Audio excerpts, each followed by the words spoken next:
there's a couple of people that didn't get a chance to contribute in the last session. We'll just start with them.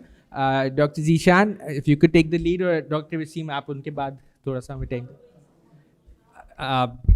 Your call, I suppose.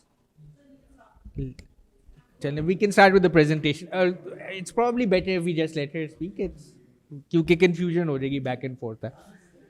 Yeah, please go ahead. Okay, assalamu alaikum. My name is Zishan Ismet. I'm a visiting geology professor from the US. I'm here actually as a Fulbright research scholar, and I actually study mountains and how they form. And you might be wondering, what does this have to do with soil and water and blah, blah, blah. So you probably know that most of our fresh water comes from glacial melt, and most of our glaciers are in mountains. So I study the physics and mechanics of mountain building. So how do mountains form? Pakistan has the most interesting mountains in the world if you just look at it geologically. The mountains are growing faster than any other place in the world. Every time they grow and every time they move, they form these fractures in the ground. So what I'm looking at are these subsurface fractured rock aquifers. Pakistan is full of them. So we know with global climate change, the glaciers are melting. These glaciers will probably be gone by 2070. And most of the water in the Indus River Basin comes from glacial melts, like over 2/3. The rest from monsoon rains. So all of that melting water has to go somewhere. So it goes into these subsurface fractures. The west side of the Indus River Basin and farther outside of it is full of fractures, just full of fractures. And these fractures, they go to approximately 15 kilometers depth. The tube wells maybe go 300 meters. These fractures are this untapped resource of fresh water. It's not contaminated by fertilizer, by salt, by arsenic, anything. It's just pure right there. And you might be wondering, well, how come we haven't accessed this? Most people think that fractures are random and you can't map it. I've worked on fractures for like 20 years. You can map them, there are patterns. And these fractures, the water in these fractures is actually what feeds all the hot springs in Pakistan. That's another thing. Pakistan could be energy independent just with those hot springs. But aside from that, what I'd like to do is tap into these freshwater aquifers, but not through the government, but through local communities. People identify with their land. And if local communities had agency over their water, it'll answer one of those questions that was up there, like how would we use the water sustainably? How do you implement water-saving techniques?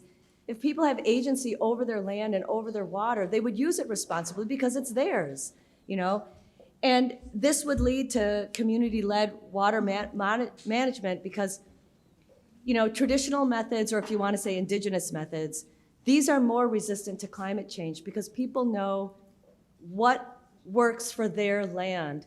Like, I forgot who it was who was talking about the seeds, but every region has their own climate and different seeds work in different places. But same here, people know what type of water techniques would work. And these fractures are really easy to access because all of these fractures, the canals lead up to them, there's road access, there's oil and gas drilling wherever there are these fractures, so we know we can drill there. It's really easy. The question is, why don't we? And obviously, if it was my choice, I wouldn't want the government involved because, you have to get this water out sustainably. And governments often think short term, so we'll take this out and then 20 years later it's gone. But if communities have access to it, it's theirs and it's sustainable. And I know, of course, we have to worry about the rest of the Indus River Basin, but this is just one of the best sources in the world where we have this underground water, more than any other place in the world, but it's untapped. And so I'm working at Quaid-e-Azam University because there's a lot of geologists there, and every time there's an earthquake, these fractures kind of shift. But I've been working on this for like 20 years. I can model where these fractures are.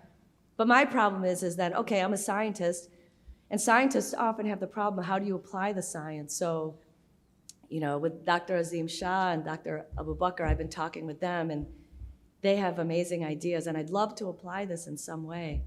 So that's my shtick. Thank you. Oh, thank you.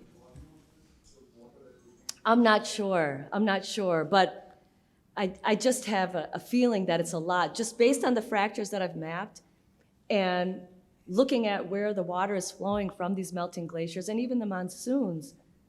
I think it's a lot. And it's not that, if we use this sustainably, it'll last forever, and I think the communities have to be involved. And everybody's talking here about bottom-up approaches. It has to be bottom-up because people know what works best for them. And these traditional methods, some people say indigenous methods, whatever you want to use, there's oral traditions about what works, and people know what works. And, the nice thing about it is that if communities have access to this and they have agencies, it breaks down barriers between different groups. Because, again, we identify with our land, not these artificial political borders, whatever they are. It's the land is really who we are. So, I guess that's it. What area are we talking about? Basically west of Multan and past the Afghanistan-Pakistan border. It's full of fractures, tons. West of Multan, all the way past the Afghanistan border. That's Keep it. going west. Yeah. Yeah, northern part too. So even in Islamabad, there's some of that stuff too. So it's full of it, But the problem is that I wouldn't want Pakistan to just rely on this and forget about rehabilitating the rivers and the soils. But again, I get scared because if the government sometimes gets access to it, there's a short-term gain. Strip mining situation. It's true. No. Look, here's the thing.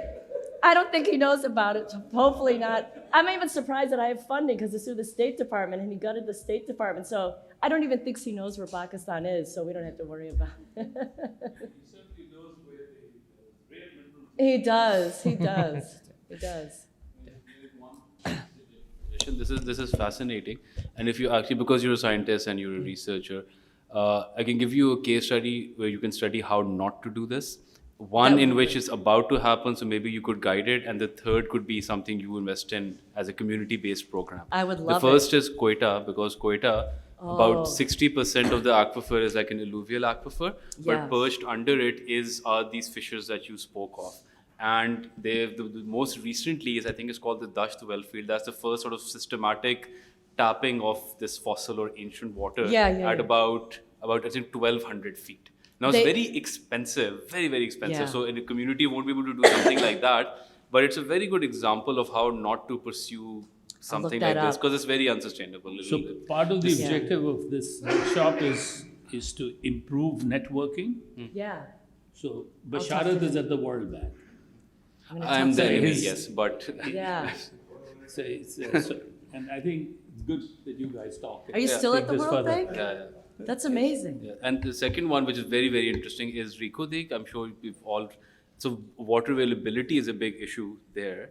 And Yeah. of the feasibilities that have been done, the one that is most likely to be invested in is actually tapping these fissures along the Iran, Pakistan, Afghanistan border. Oh, yes, So- yes. So that would be a good sort of thing to follow in real time.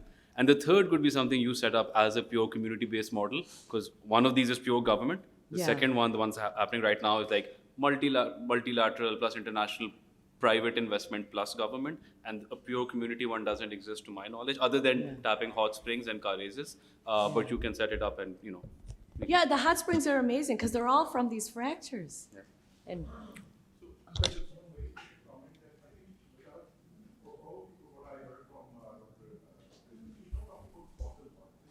no, it's fresh water. Yeah, it's like happening right now in real time. Yeah. water that is recharged seasonally Yeah. from rainfalls and springs. Yeah. So in the north of Quetta, there's like this dam called the Wali Tangi Dam. Yeah. And that basically captures the seasonal, what they call spring water, but Yeah. it's essentially coming through these fishes. Oh, I'm gonna look that up. Yeah. The Wali Tangi Dam. That's interesting.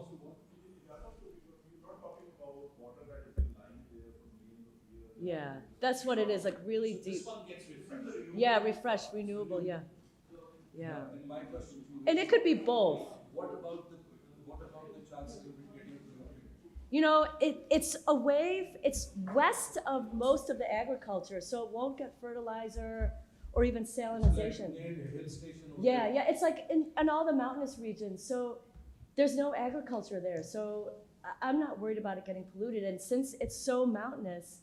This is Suleiman Range. Yeah, Suleiman Range, and even west of the Suleiman Range. So yeah, beginning at the Suleiman Range. Yeah, Salt Range, yeah. Yeah, so the mountainous region, so there's no agriculture. The land isn't flat enough. I know it could be, but then the government would know it, and everyone would take it out, he'd sell it for $1 million, and it's gone. Yeah, but this is the thing with any type of resource mining. If people don't have access to it, you know, they call it the resource curse. Other people come and take it, and they don't care about the community because they don't live there and they're not invested in it. So that's the problem with this, you know. Yeah. It is. There's fractures all there. I didn't hear the question. I'm not sure. See, I don't know the policy stuff, and I wish I did. I know numbers and physics. I think you've got a lot of new no. eyeballs on Yeah, this sorry, I'm water sorry. source now. But that's fascinating, and I'll cancel my trip to Iceland if there's hot springs here. Dr. Zishan, Okay. Thank you. Thank you very much. First of all, I am thankful to the organizers. So this is Dr. Wajid Naseem Jatoi. I am working as a professor and director International Center for Climate Change, Food Security and Sustainability in Islamic University of Bahawalpur. So having said all the experiences, I mean from PhD from US, as well as postdoc from Australia, as well as from France, and also have major international projects all around the world. That's why I being also having being the farming from the son of soil of the farming community. That's why I am also again parallel as a farmer as well. So basically, we have developed, or we can say that we have established the consortium on climate change, food security, and sustainability. Basically, in this consortium, most of the 80 universities all over Pakistan, right from Gilgit-Baltistan, AJK, ICT, Punjab, Sindh and Balochistan, different research organizations, for example, Pakistan Med Department, and also all the other stakeholders, right from private sector, research organizations, and private partners are also part of that consortium. So basically, farmer is very intelligent, rest, if you compare with the scientists, if you compare with the private sector, then farmer is very intelligent, and he see all the experiences, practical experiences at the ground, more than the scientists are working, and also all the stakeholders that are working and giving different types of suggestions. So in overall, you can say the suggestion that collaboration, basically, I will not repeat the things that already going on in the previous two sessions. So overall, collaboration is very important. I will focus collaboration in the form of just like in this room. I am really thankful to the organizer that they have invited all the stakeholders that are working directly or indirectly in climate change and agriculture overall. So such type of, you can say, collaboration is very important with respect to implementation as well. Because we have a lot of policies, we have a lot of discussion, we have a lot of, you can say, functions like this, but we fail over there without any implementation. So we have to go for implementation in either case. So I will put two to three examples over here because last session was about the land use, land cover. So I will give the example that we have international project in land use, land cover, and barren lands into green farming land with Chinese Academy of Science. And 2 weeks back, they were here in Islamic University of Bahawalpur as well as in Ghazi University, Dera Ghazi Khan. So we have already going such type of projects overall. And with respect to, you can say, early warning system. it's very important that we have to, in developed nations, if you see US and Australia, each farmer have all these types of early warning system on their gadgets in their phone. So they have management each and everything with respect to all these types of forecasts. Either they are on daily basis, seasonal, you can say weekly basis, monthly basis, seasonal basis. So this is very important. We have to implement these type of things over here as well. And with respect to water, especially if you see some of friends were talking about the water pricing. If you see most of the Queensland portion, I mean, normally in whole Australia, there is calculation when the drop of waters comes in the house and when they go outside the home. And most of the Australian they don't have, you can say, groundwater pumping system. They harvest the natural water, rainwater, on their home, and that is utilized basically in the kitchen and all the in the home as well. So such type of interventions should be there. And also you can say that such type of initiative, just like we are talking about the skill-based, you can say practical manpower should be there. We have established the Agri Community College in Islamic University of Bahawalpur as well. That is the first example in any university that we have placed the matriculation students and in them into the university just to have the skills in agriculture for diploma programs. So that type of interventions could be there. And we have also the agri-tourism, you can say, initiatives. That is another one, just to appreciate the basically local farmers, that what they are doing, and they can, because this is a learning process, either two-way learning process. So another one thing is, during agri-tourism process, you can go for entrepreneurial skills as well. So farmers have their produce on the farm and they can join with the different types of industries. For example, I will give the example of potato this year, and a few years back wheat was there, surplus amount of wheat was there. But we should go for the, you can say, policy of entrepreneurial byproducts, and these type of private partners should be there to facilitate the farmers for the value addition processes. So these types of things are there. And we also have the climate, because being climate scientist, I will prefer to have some policy with respect to policy. I will give the another examples of Australia, sir, Ijaz Sahab, for your kind attention over there. That in Australia, they have the system, just like HBL has just started the system over here. In Australia, there is no burden on my supervisor, Australian supervisor had at that time 5 projects. And not of the single project was sponsored by the government. All these projects were sponsored by the farmers. Interestingly, in which way, I will take a little few minutes. So in this way, for example, farmer is going to pay the tax of his return or the farm. For example, he is going to pay 10% of the tax. So what the government is taking 5% of that tax by their hand, and rest of the 10%, 5% of the tax they invest on R&D. And I'll ask the scientist that you should have to give the solutions and forecast all these types of, you can say, intervention, to take research, each and everything, rest of the 5%. So in this way, not the, you can say, expenses, that is not the burden on farmers, not the burden on government, or not the farmers, you can say, not the burden on the scientist as well. So in this way, we can give the suggestions to the government in this way as well.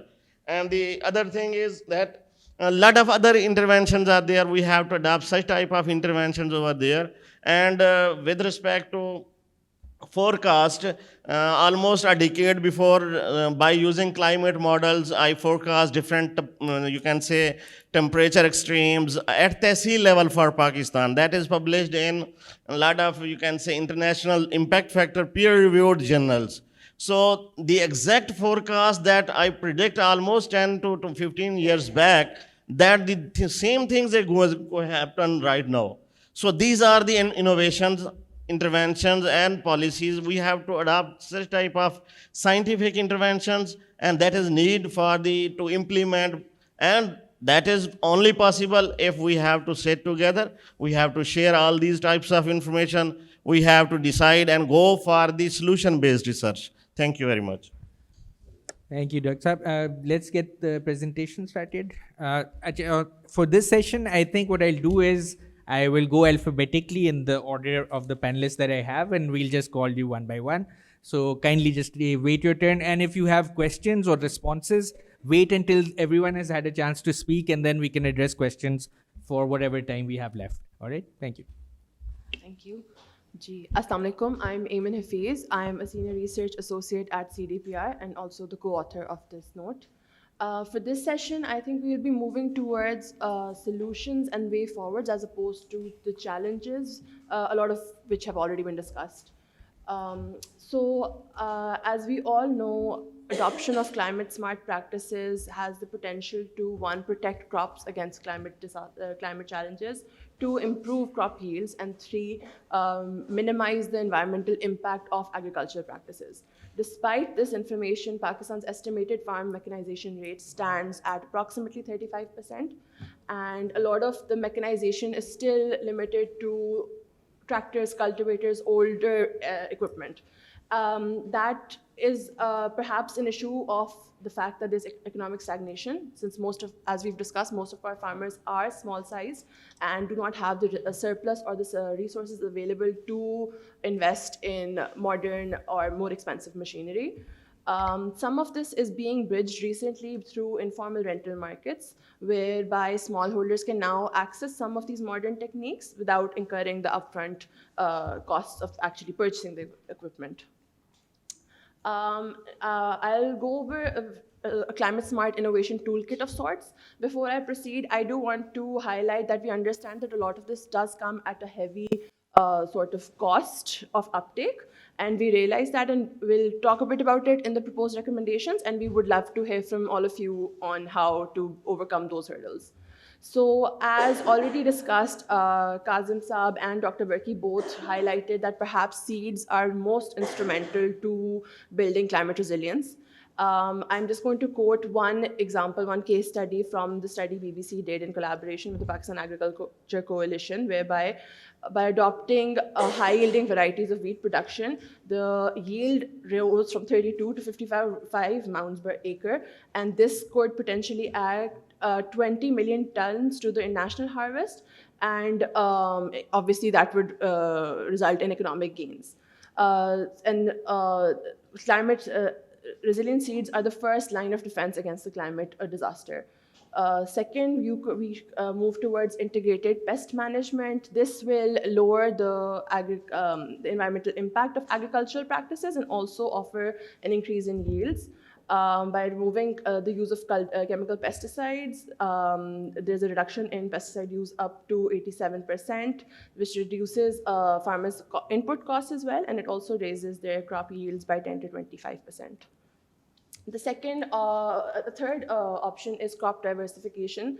There's two ways of going about it. One, which is more easily achievable in the short term and also by smallholders, and the other is a bit more resource intensive and can be taken up by perhaps larger farm holdings.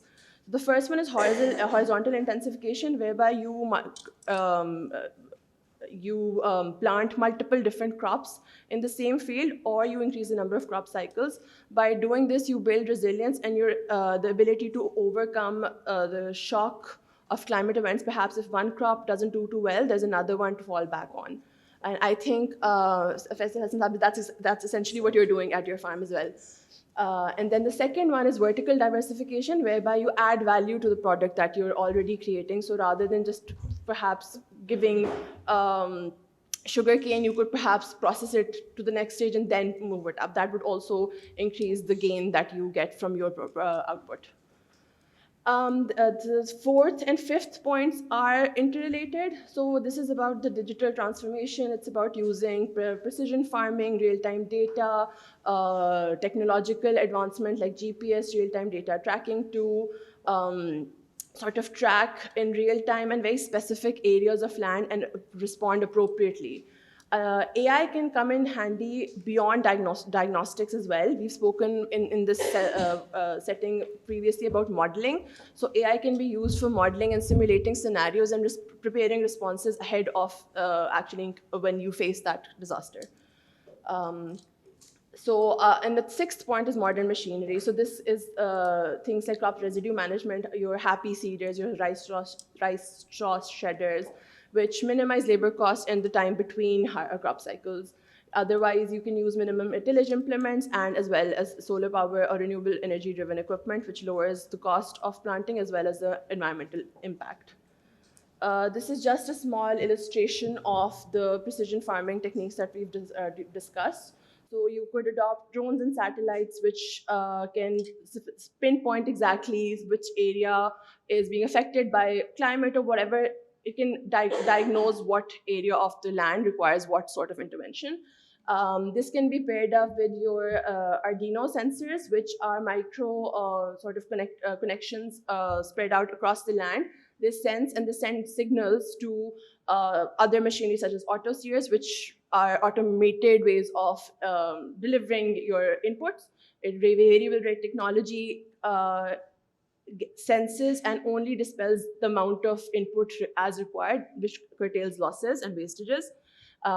Similarly, threshold-based smart irrigation, the irrigation only begins once there's clear signaling that there's a low water level and water needs to be provided to the land. So a very major challenge to a lot of what has been discussed is the fact that it's very cost intensive. There's an investment gap. A lot of, again, like we mentioned, our farmers do not have the resources to invest in it. And then there are also infrastructure hurdles. If we do want to move towards real-time data and connectivity, we would need to have very, very strong, reliable internet connections, as well as, and coupled with that, we would need to train farmers to be able to use this technology.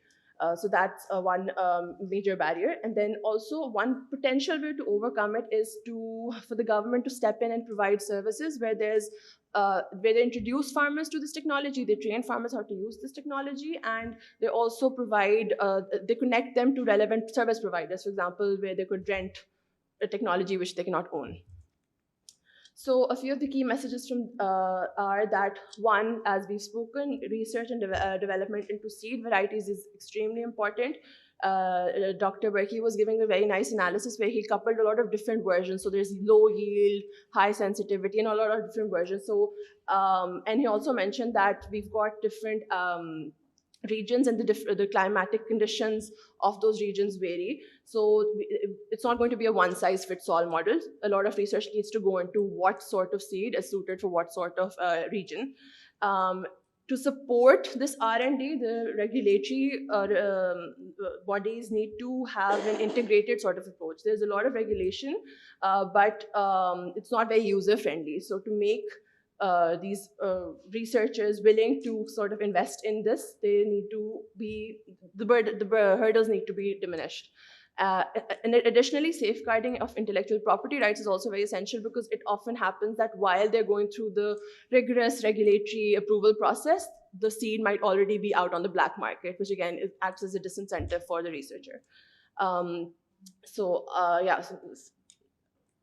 And then again, as we said, that if you're going to be providing them with new technologies, we need to also give them access to information. This can be provided to them through extension services. As we've mentioned, the physical extension service infrastructure is limited. Perhaps it's at full capacity already, so we need to modernize it. One way of modernizing it is by integrating and coupling it with the digital transformation. The smartphone penetration has increased significantly in Pakistan, and perhaps that could be one very useful tool of providing information to these farmers. They could use social media, they could use digital platforms, as I'll speak in the coming slides as well. Training and skill programs can also be provided through such mediums to the farmers. Additionally, at a policy level, there's need for a unified futuristic policy which looks at all different aspects that we've discussed, and it takes an integrated approach to current methods, AI, the future, and coming up with one unified policy that can be adopted. at a national level. Otherwise, we've spoken about how the certain schemes seem to be very promising. The Kisan card has been mentioned in this workshop already. So there's a need to evaluate a lot of these programs that the government introduces to see how, how visible they are. Are they reaching the target audience? Are they having the intended impact that they were supposed to? And based on that, they should be scaled up, scrapped, revised, etc., etc. Public-private partnerships can be leveraged, one, by incentivizing local manufacturers to start making machinery. That would perhaps lower the cost of acquiring them. Second, PPPs can be an interesting way of building international partnerships, and data transfer and information transfer can happen through that as well. We spoke about financing and how financing is an issue. Recently, CPEC has announced that CPEC 2.0 is going to make agriculture a key priority. So perhaps that's one way of tapping into finance for revitalizing the agriculture sector. Dr. Nabi also mentioned in the beginning that IMF also has these resilience windows, so perhaps we can look into that as well, how that can support the financing of renewed agricultural techniques and technology. And then again, we've already mentioned that there are informal rental arrangements. I think Dr. Mustafa also spoke about how laser leveling equipment has been provided through rental sort of mechanisms, and it has been a success story. So this can be expanded upon. Another major issue that a lot of farmers face is the fact that they have limited market access. So only 15% of Pakistani farmers have direct linkages to the market, to formal markets. This is reflective of a larger structural problem. It goes beyond just distance. It covers the high costs and barriers of, one, procuring inputs in a timely fashion, and two, getting your produce to markets in a timely fashion. This is due to fragmented supply chains where there are weak logistics, there's poor processing mechanisms, storage inefficiencies, and and due to this, there's a lot of wasted harvest. Globally, 1/3 of harvests are wasted, and a similar trend is seen in Pakistan, especially where we look at perishable items. Grains tend to withstand these barriers better than the perishable crops like fruits and vegetables. So, and with this existing issue of limited market access, climate only amplifies the problem. When there's flooding or it inundates the road, it prevents transports, heat and humidity speeds up the decay of the produce as well. So one example is from the 2022 flood that the supply dropped by 50 to 65%, and resultantly the wholesale prices surged by 49% and the retail prices surged by 65%. So there's a huge inflation burden which is felt both by the producer because they're losing their harvest, and the consumers because they have to pay double or triple for their basic nutrition. So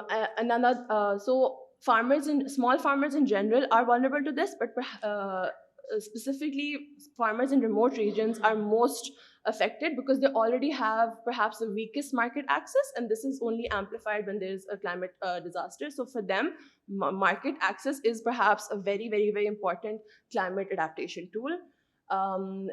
Research shows that if you improve your storage and transport facilities, you can reduce these losses from 20 to 30% to under 2%.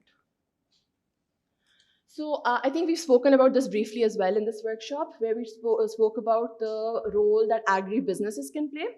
They can provide the pull factors for innovation. Again, we've spoken how farmers have limited opportunity, capability, or capacity for market access and new market opportunities. This is where agri-businesses can come in. This can have a win-win sort of arrangement because the processors are guaranteed a standardized high-quality produce, reducing processing waste and improving brand reliability. And on the farmer's end, they have access to price premiums, assured offtake, and stable demand, which de-risks the transition to new technologies. Moreover, because agri-businesses can also come in and provide them access to these technologies as well, and other financial services. So this could be a very lucrative model. Another thing is that the digital transformation could change the agricultural sector immensely. because we've spoken about three major themes. We've spoken about how there's an issue of access to information, there's an issue of access to finance, and there's an issue of market access. So by creating a digital identity for farmers and bringing them onto a digital platform, you could potentially address all three of these issues. So you can share information through advisory and precision guidance services. AI and big data can be used to tailor this information specific to an individual's plot, farm, or their specific type of crop that they're producing. Procurement and transparency becomes easy because there's a marketplace that they can sort of just tap into. There's digital record keeping, which monitors their transactions. And also because everything is being recorded, the chance of fraud is reduced, and this aligns with farmers' risk-averse behavior. And then we've spoken about how middlemen and RTs are also a problem. Perhaps by coming onto digital platforms where you can connect with the end consumer directly, you can again, we've spoken about how this is not going to be easy or overnight, or it might not even happen, but there's one potential way of diminishing the role of the middleman. And then finally, you can provide digital financial services directly through digital platforms. If a farmer has their profile updated and you know that their specific area has been affected by some sort of climate disaster, they can have immediate rollout of immediate payouts, basically. And then also it's like building a credit history for them as well, which they can utilize to their benefit to access inputs, credit, loans, etc., etc. So finally, just a few key messages from everything that's been discussed. There's a need to develop adequate storage facilities. There's a need to curtail transit losses. PPPs and incubators can be leveraged. So public-private partnerships which invest in organizations which build forecasting systems, which can then feed into these digital platforms and provide the requisite information to farmers. Incentivize agribusiness linkages. For this, you need to have a very supportive structure for the agribusinesses, because the push for building such relationships with the farmers is going to come from the agribusiness, because the power dynamics are such that they have to be the ones to kind of take the first step. So an environment which is conducive to the growth of agribusiness will then trickle down to the farmer as well. The benefits will trickle down. So we've spoken about digital transformation. To utilize the digital transformation, again, we've spoken about it before, the farmers will need to be trained in it, and then these digital platforms can be used for early responses, marketplaces, etc., etc. And then finally, of course, there's a need to build actual physical infrastructure as well. That's going to be long-term, but again, that's not something that cannot be avoided or ignored. I'm just going to leave a few discussion points for the floor. Thank you.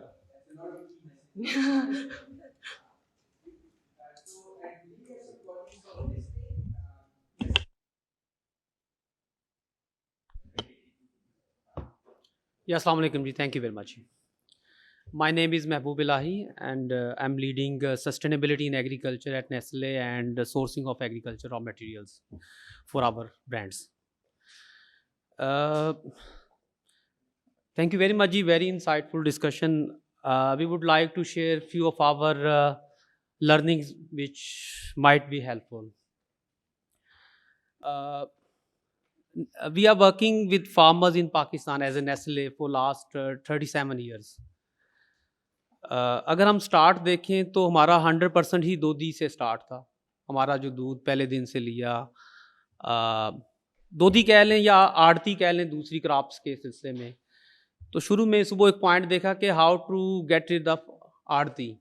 ہم اکثر discussion دیکھتے ہیں, farmer کی بھی وش ہے, میں سب کی وش ہوتی ہے, لیکن وش اس لیے رہ جاتی ہے کہ جو آڑتی سپورٹ پرووائڈ کرتا ہے فارمر کو, وہ کوئی دوسرا سپورٹ نہیں پرووائڈ کرتا. اب اس چیز کو نیسلے کی ایک بڑی اچھی سکسیس سٹوری ہے. We started with 100% sourcing from doodhis, کیونکہ اسمال فارمر جو کہ 4-5 کاؤز والا ہے, who are majority in number, وہ سسٹم ایسا ہے کہ ڈائریکٹ اتنی بڑی کوانٹٹی ان سے دودھ کے کیس میں still we are predominantly a dairy company in Pakistan. تو وہ پاسبل نہیں due to quality and several other issues, mainly quality and collection time etcetera. تو آج اگر ہم دیکھیں تو مور دین 85% ہمارا ڈائریکٹ فارمر سے دور رہتا ہے, بعض اوقات 100% پہ بھی چلا جاتا ہے, لیکن اینول بیسس پہ at least we are there. اگر ہم 20 سال پہلے دیکھیں, ہمارا سب سے بڑا جو پنجاب میں سپلائر تھا, فارمر تھا, that was around 500 litres getting from 700-800 cows, جبکہ آج ہمارے پاس ہیں جو کہ 1.5 لاکھ لیٹر پہ بھی ہیں ایک دن میں دے رہے ہیں, جو کہ بلکہ one of our farmer will be touching 250,000 litres a day in June, next year 360,000 litres a day. So how did all this happen? With the same sport with Aarti does with the farmer. اس میں چند ایک examples دوں گا. For example سائلیج ہے. I remember ہم لوگ بڑے junior تھے, field میں تھے, سائلیج بنوانا شروع کیا تو ہمیں تو فارمر بیٹھا لیتا, بھائی خراب ہو گیا تو یہ تیرا ہے, تیری تنخواہ میں سے لینا ہے. ہم بھی ڈر جاتے تھے کہ یہ نئی چیز, وہ تو کہتا تھا کہ یہ چارہ باسی ہو جائے تو جانور منہ نہیں لگاتا, تو آپ یہ کیا بات کر رہے ہو, اسے دبا دو, بند کر دو, اس کا سانس گھٹ جائے گا. تو وی ریممبر کہ نیسلے نے 40 مشینز امپورٹ کی, فیمیکس ایک کمپنی ہے, ان کی مشینیں منگوائیں, اور چونکہ پہلا چیلنج میکنائزیشن تھا, ہاؤ ٹو میک سائلیج, وہ عام ٹوکا مشین سے اس سے پاسبل نہیں تھا. وہ فارمر کو دی کہ آپ ہمارے سے, ہم نے ہر ریجن میں اپنے پلیس کر دی, اراؤنڈ 40 ریجن ہی تھے, کہ فارمر لے جائے, یوز کر کے واپس اسی حالت میں دے جائے, اور اس کا کوئی رینٹ نہیں تھا. یہ تھا کہ اگر وہ خراب ہوتی ہے تو وہ اسے ریپیئر کر کے کرا کے واپس دے کے جائے گا, یا اس ریپیئر کی cost that was free of rent.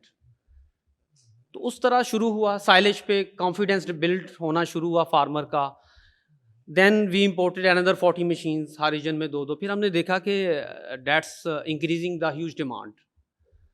Then we started supporting some independent entrepreneurs, ہم نے ڈیولپ کرنے شروع کیے, انہیں تھوڑا بہت شروع میں انسینٹیوائز کیا. دین اتنا زبردست بن گیا کہ اب آپ دیکھیں قصور کی طرف, وکاڑا کی طرف, ہر جگہ they have their own business, we do nothing. اور اسمال فارمر کی بات بھی کریں تو وہ ایک بیل بھی آپ کو بائک کے پیچھے رکھ کے لے جاتا ہوا نظر آتا ہے. سو سکسیس بلڈ کرنی پڑتی ہے, اس میں ویلیو جب جنریشن ہو جاتی ہے فارمر کے لیے تو پھر وہ آٹو ہے, یا اس میں اندر جو سیکنڈ ایکٹر ہے, کوئی انٹرپرنورز آ گئے بیچ میں, انہیں بزنس مل گیا, ان سے بڑے انٹرپرنورز بھی آ گئے. اب بلکہ ہم دیکھتے ہیں کہ بڑے بڑے بزنس مین, ایون کراچی کے میمن لوگ پنجاب میں انویسٹمنٹ کرنے سے ڈرتے ہیں. انہوں نے بڑی بڑی انویسٹمنٹ ڈیری میں قصور آ کے ادھر آ کے کر دی ہیں. دے سی اے ویلیو ان اٹ. وہ یو ایس اے سے, ہالینڈ سے جینیٹکس لے کے آ رہے ہیں. میرے کچھ سوئس کولیگز پچھلے دنوں ایک فارم پہ گئے تو دے ور ریئلی اسٹونش کہ ہم اٹ سیمز کہ کسی کیلیفورنین فارم پہ جا رہے ہیں, not a Pakistani dairy farm. تو اس طرح سے ایک ڈیری میں سپورٹ سے, کس طرح اسمال فارمر سے, کہاں 500 لیٹر سے ہم بڑا سوچتے نہیں تھے. اس وقت نیسلے بھی, حلیب بھی, ساری کمپنی جا کے ان کے پاؤں میں بیٹھتے تھے, ہمیں دودھ دے دیں بھائی, 500 لیٹر بڑا دودھ ہے. لیکن وہ development with support and with one one, تو یہ ہوا. اسی طرح اگر ہم دیکھیں تو بعض اوقات کولیبریشن میں, ابھی ڈاکٹر ابو بکر صاحب سے چلے گئے شاید, سوئل موئسچر سینسرز ان کے ساتھ مل کے, first we imported from Australia. وہ دیکھا کہ $6,000 کا وہ تو فارمر نہیں یوز کرے گا. ان سے بات چیت ہوئی, انہوں نے hard where soft where develop کیا, وہ ہم نے پچھلے 8-10 سال سے تھوڑا بہت لٹل بٹ سپورٹ کر رہے ہیں جو بھی وہ ڈیولپمنٹ میں. تو now they are very successful.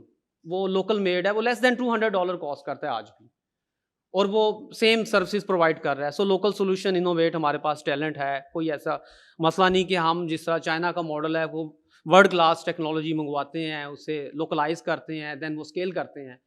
تو ہمارے پاس بھی اس طرح کے solution we can do, and we have success examples. اور وہ دیٹ ہیز پروون, ہم نے انڈیپینڈنٹ اسٹڈیز بھی کروائی ہیں, اپنے فارمرس کو بھی اپنی ویلیو چین میں دے رہے ہیں.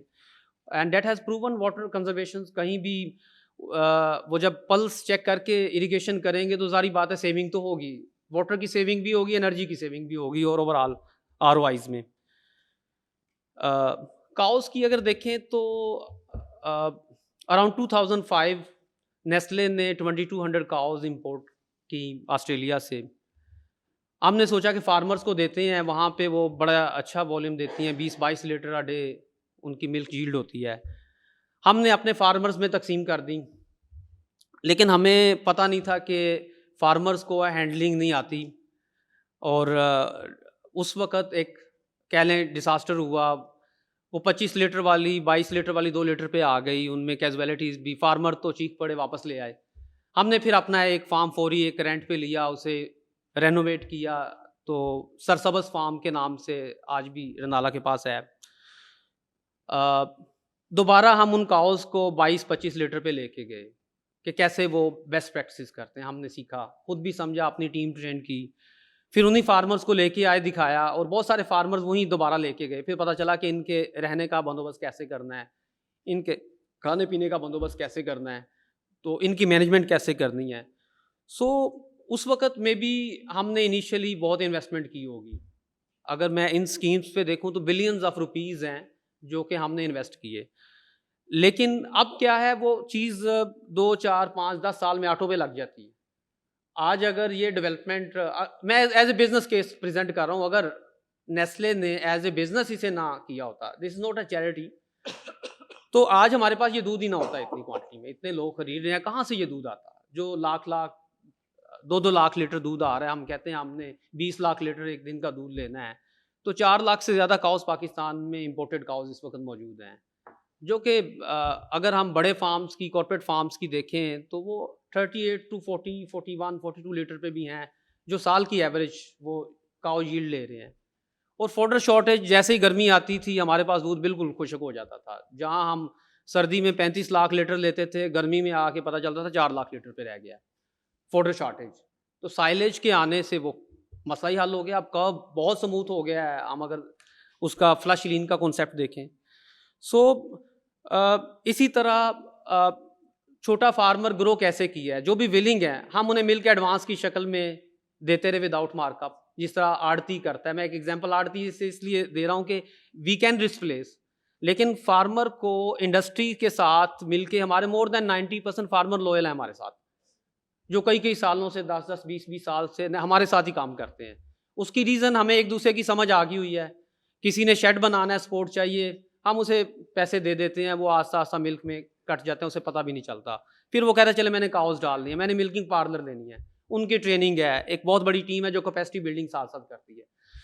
تو ورٹیکل انٹیگریشن یا ڈائیورسفیکیشن کی جو ہم نے بات کی ہے, اس کی پریکٹیکل ایگزامپلز ہمارے ہی کنٹری میں موجود ہیں.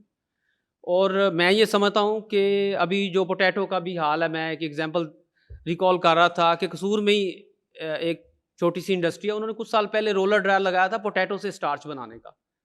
اب ان کے تو مزے ہوں گے, وہ 10 روپے کلو لے کے, اسٹارچ کی پرائس تو وہی ہے, کون اسٹارچ ہے, اسٹارچ ہی اسٹارچ, سیم کوالٹی پروڈیوس ہوتی ہے, وہ بھی 300 روپے کے جی 350 روپے کے جی پروبلی بیچ رہے ہوں گے.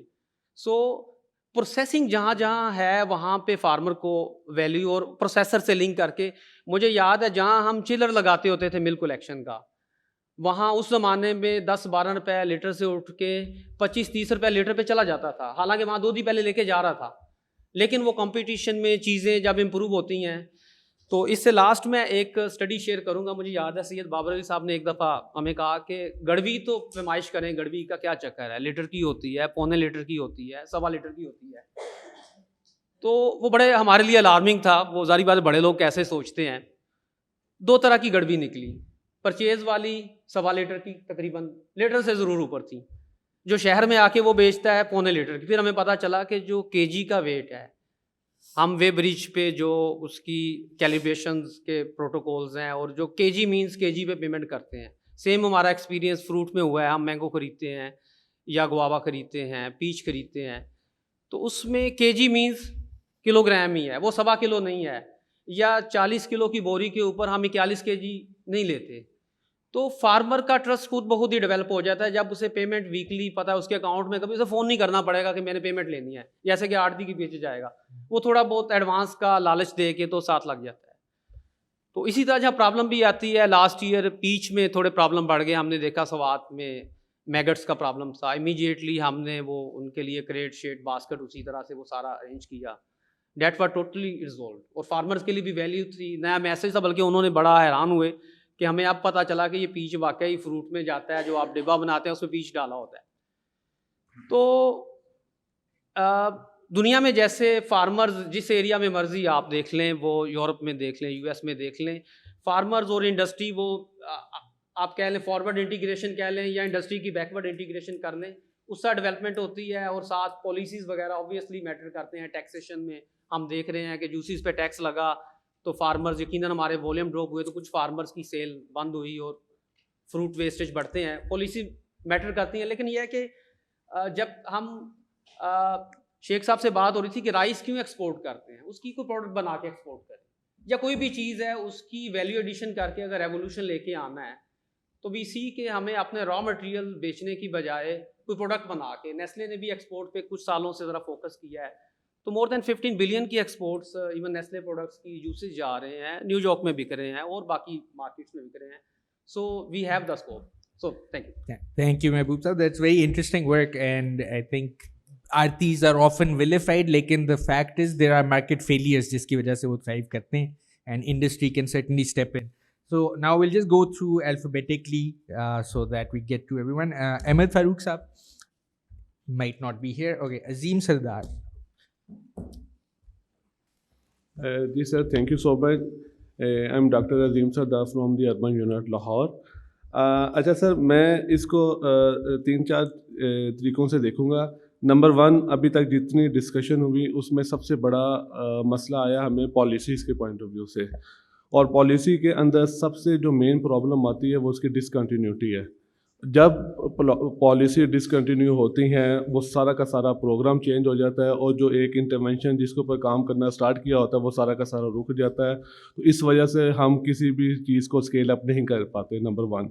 نمبر 2, یہ ایک بہت بڑا گیپ ہے کہ ابھی تک جتنا بھی ہمارا 700 سے 800 بلین روپیز کا ڈیولپمنٹ بجٹ ہوتا ہے ہر سال, اس کا مانیٹرنگ اینڈ ایویلویشن کا کوئی طریقہ کار ہی نہیں ہے کہ وہ کدھر گیا, وہ کہاں پہ لگا ہے, اس کا کیا رزلٹ آئے ہیں, اس میں سے کیا لیسن لرن آئے ہیں, وہ کن لوگوں کو مل گیا ہے جا کے, اور اگلے نیکسٹ اسٹیپ میں کدھر لے کے جانا ہے. نہ ہمارے پاس کوئی ڈیٹا ہے, نہ ہی ہمارے پاس کوئی میکانزم ہے. تو ہمیں اس کے اوپر کام کرنے کی ضرورت.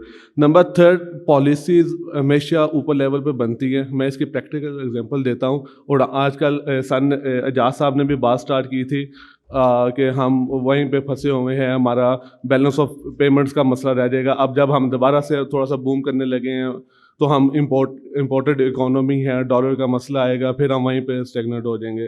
اچھا, اب اڑان پاکستان آیا, اس میں 5 E's کی بات ہوئی, اس میں سب سے پہلا ای ہے ایکسپورٹ. اس وقت ہم اگر پنجاب گورنمنٹ کی بات کریں تو ہمارا تقریباً 65 بلین روپیز کا ایگریکلچر کا ڈیولپمنٹ بجٹ چل رہا ہے, جو کہ سارا کا سارا اسمال فارمر کے لیے. وہ ایکسپورٹ کدھر ہے اس کے اندر؟ مطلب جو آپ نے اوپر بات کی ہے کہ آپ نے ایکسپورٹ پہ ٹارگیٹ کرنا ہے, تو وہ تو اب ہمارا ڈیولپمنٹ بجٹ جو ہم جو پریکٹیکلی کر رہے ہیں وہ تو اس کو ایکسپورٹ ہی نہیں کر رہا. تو ہمیں پالیسیز جو اوپر بن رہی ہے, ایون ہمارے انسٹیٹیوشنز بہت بڑی کیپیسٹی ہے کہ جو لوگ سوچ رہے ہیں اوپر بیٹھ کے, اس کو جنہوں نے اس کو امپلیمنٹ کرنا ہے ان کو آپ کی کیپیسٹی بلڈنگ کرنے کی ضرورت ہے. تو یہ ایک بہت بڑا ایریا ہے جس پہ کام کرنے کی ضرورت ہے. نمبر 2, میں بات کروں گا سر ڈیٹے کی. ابھی تک ہم نے ادھر کافی زیادہ دیکھا, ڈیجیٹائزیشن کی بھی بات کی اور بھی باقی کافی چیزوں کی بات ہوئی. تو ڈیٹا ہمارے پاس کیا ہے, ہمیں اس کو بڑا سیریسلی دیکھنا پڑے گا. نمبر 1, میں بات کروں گا کراپ کے ڈیٹے کی. کراپ کا ڈیٹا ہمیں نہیں پتہ ہمارے پاس کس علاقے سے کون سی کراپ کتنی آ رہی ہے, اتھینٹک ڈیٹا نہیں ہے ہمارے پاس. اسی وجہ سے ہمارے پاس کبھی یہ سرپلس آتا ہے, پرائس سسٹم کولیپس کر جاتا ہے, کبھی ہمارے پاس پرائسز ٹماٹر کی 300 سے بھی اوپر چلی جاتی ہیں. تو اگر ہمارے پاس ڈیٹا صحیح ہو, پلس میں اس کی ایک اور پریکٹیکل ایگزامپل دوں, آپ لوگ اس کو ایکسپیرینس کر سکتے ہیں کہ کراپ رپورٹنگ نے اپنی میرے خیال میں 17-18 کے اندر میتھڈالوجی چینج کی. انہوں نے پہلے وہ کرتے تھے, انہوں نے کچھ موضاز لیے ہوئے تھے جس پہ وہ سیمپل لیتے تھے اور وہاں سے ڈیٹا لیتے تھے. اب انہوں نے اپنے وہ 50 یا 250 ایکڑ کا جو بھی ہے وہ میں بول رہا ہوں یونٹ بنا لیا جہاں سے انہوں نے سیمپل لینا ہوتا ہے. उस सिर्फ एक सैम्पलिंग टेक्निक चेंज करने से जिन एरियाज़ के अंदर आपकी फ्रूट्स एंड वेजिटेबल नहीं आती थी, अब वहाँ पे आपका डाटा रिपोर्ट होना शुरू हो गया। तो बेसिकली क्या हुआ कि आपने सिर्फ मेथोडोलॉजी चेंज की, आपको जहाँ डाटा, तो बेसिकली क्रॉप्स का डाटा बहुत बड़ा, इसी तरह लाइवस्टॉक का डाटा, मैं तो उस पर बहुत बड़ा सवाल उठाता हूँ कि अभी तक हमारा इकोनॉमिक सर्वे जब ये लिख रहा है कि 1995 से 2005 की प्रोजेक्शन के बेस के ऊपर हम आज 2026 में बैठ के डाटा दे रहे हैं, तो उसमें रियलिटी क्या होगी और क्यों अब जो 2010 का 2017 का लाइवस्टॉक का सेंसस हुआ वो पब्लिश क्यों नहीं हुआ, उसको देखने की ज़रूरत है। तो डाटा बहुत इम्पोर्टेंट है। अच्छा, अभी बात हुई डाइवर्सिफिकेशन की, मैं तो ये कहता हूँ कि इससे ज़्यादा डाइवर्सिफिकेशन और क्या चाहिए कि इस वक्त हमारी मटर की प्राइस आप देख लें, फार्मर को क्या मिल रही है, पोटैटो की प्राइस क्या मिल रही है, कैबेज की प्राइस, इतनी ज़्यादा सरप्लस प्रोड्यूस आया तो प्राइस गिरी हुई है ना। तो basically diversification is there but there is no marketing system, no value addition system, no any आपका, जिससे मैं तो उसको बड़ा ब्रॉडली कहूँगा, वैल्यू चेंज सिस्टम है ही नहीं है हमारे पास किसी भी क्रॉप का। इवन जो हमारी मेजर क्रॉप है उनकी भी वैल्यू चेन डेवलप नहीं है। वो मैं उस पर मैं नेक्स्ट अभी आता हूँ बाद में। तो डाइवर्सिफिकेशन भी है लेकिन डाटा ना होने की वजह से हमें नज़र नहीं आ रही और वो मार्केट फेल्योर की शक्ल में हमें ज़रूर नज़र आती है। नेक्स्ट सर, फार्मर, जी सर फार्मर डाटा, हमारे पास फार्मर का तो डाटा ही कोई नहीं है। PLRA, हमारे PLRA इज के पास लैंड होल्डिंग का लैंड का डाटा है लेकिन उसके पास फार्मर का डाटा नहीं है। प्रैक्टिकल एग्जांपल ये है कि अभी फ्लड के दिनों में गवर्नमेंट ने कहा कि हमने जिन जिन की भी क्रॉप्स डैमेज हुई हैं उनको देने, चाहे वो लीज पे हैं चाहे वो लैंड ओनर्स हैं, लेकिन आखिर में आके उनको ये डिसीजन वापस लेना पड़ा। उन्होंने कहा क्योंकि हमारे पास लीज का डाटा है ही नहीं है कि फार्मर कौन, अब 50% से ज़्यादा हमारे फार्मर लीज पे हैं, तो हम जो भी पॉलिसीज़ बनाते हैं वो फार्मर के लिए, तो 50% तो पॉपुलेशन वैसे हम उसको एक्सक्लूड कर देते हैं उसके अंदर। तो ये चीज़ आ गई। अच्छा, अब इसमें मेरा नज़र में इसका सोल्यूशन सबसे ज़्यादा इंपॉर्टेंट है। जब तक हम क्रॉप जोनिंग के ऊपर नहीं जाएंगे ना सर, आप जितनी भी इंटरवेंशंस की बात कर लें, जितनी मर्जी अच्छी इंटरवेंशन हो, जितनी ज़बरदस्त तरीके से वो डिज़ाइन हो, वो पॉसिबल ही नहीं है। जब क्रॉप जोनिंग होगी आपको पता होगा कि ये स्पेसिफिक जोन है, इसके अंदर आपने सीड से लेके इंटरनेशनल मार्केट वैल्यू एडिशन तक सारी की सारी चीज़ें प्रोवाइड करनी है, तभी आपकी मैकेनाइजेशन भी हो जाएगी और ये जो स्मॉल फार्मिंग वाला आपका स्मॉल फार्मर्स का इशू है ये भी वहाँ पे आप रिजॉल्व कर लेंगे। और लास्ट पे वैल्यू चेन और वैल्यू चेन की प्रायोरिटाइजेशन, हम इम्पॉसिबल बात है कि पंजाब में 70 से ज़्यादा क्रॉप्स हो रही है, उन सबको एक साल लेके चल सकें, चाहे वो पब्लिक सेक्टर है चाहे वो प्राइवेट सेक्टर है। आपको प्रायोरिटाइज करनी पड़ेगी अपनी क्रॉप और वैल्यू चेन के ऊपर लॉन्ग टर्म प्रोजेक्ट बनाने पड़ेंगे स्पेसिफिकली एग्रीकल्चर के लिए, ताकि आप उसके कोई रिजल्ट देख सकें। थैंक यू वेरी मच जी। मेरा नाम जी राना महमूद अख्तर है। I have served in agriculture department for almost 35 years. My last assignment was as Chief Planning and Evaluation Cell in Agriculture Department, and since last 2 years I have served the department as the Project Director of Kisan Card Project, and just during this month I have joined the Agriculture Delivery Unit in Agriculture Department. I am a practicing person, little knowledge about the theories. I'll talk about the innovative financing solutions that the Agriculture Department is already working on. And we have provided some relief not only to the small farmers, but also to the service providers. आपने शायद आज से पहले नहीं सुना होगा कि घर बैठे हुए एक SMS भेजने से आपको 3 लाख रुपए तक का लोन मिल सकता है। Agriculture department has made this a reality.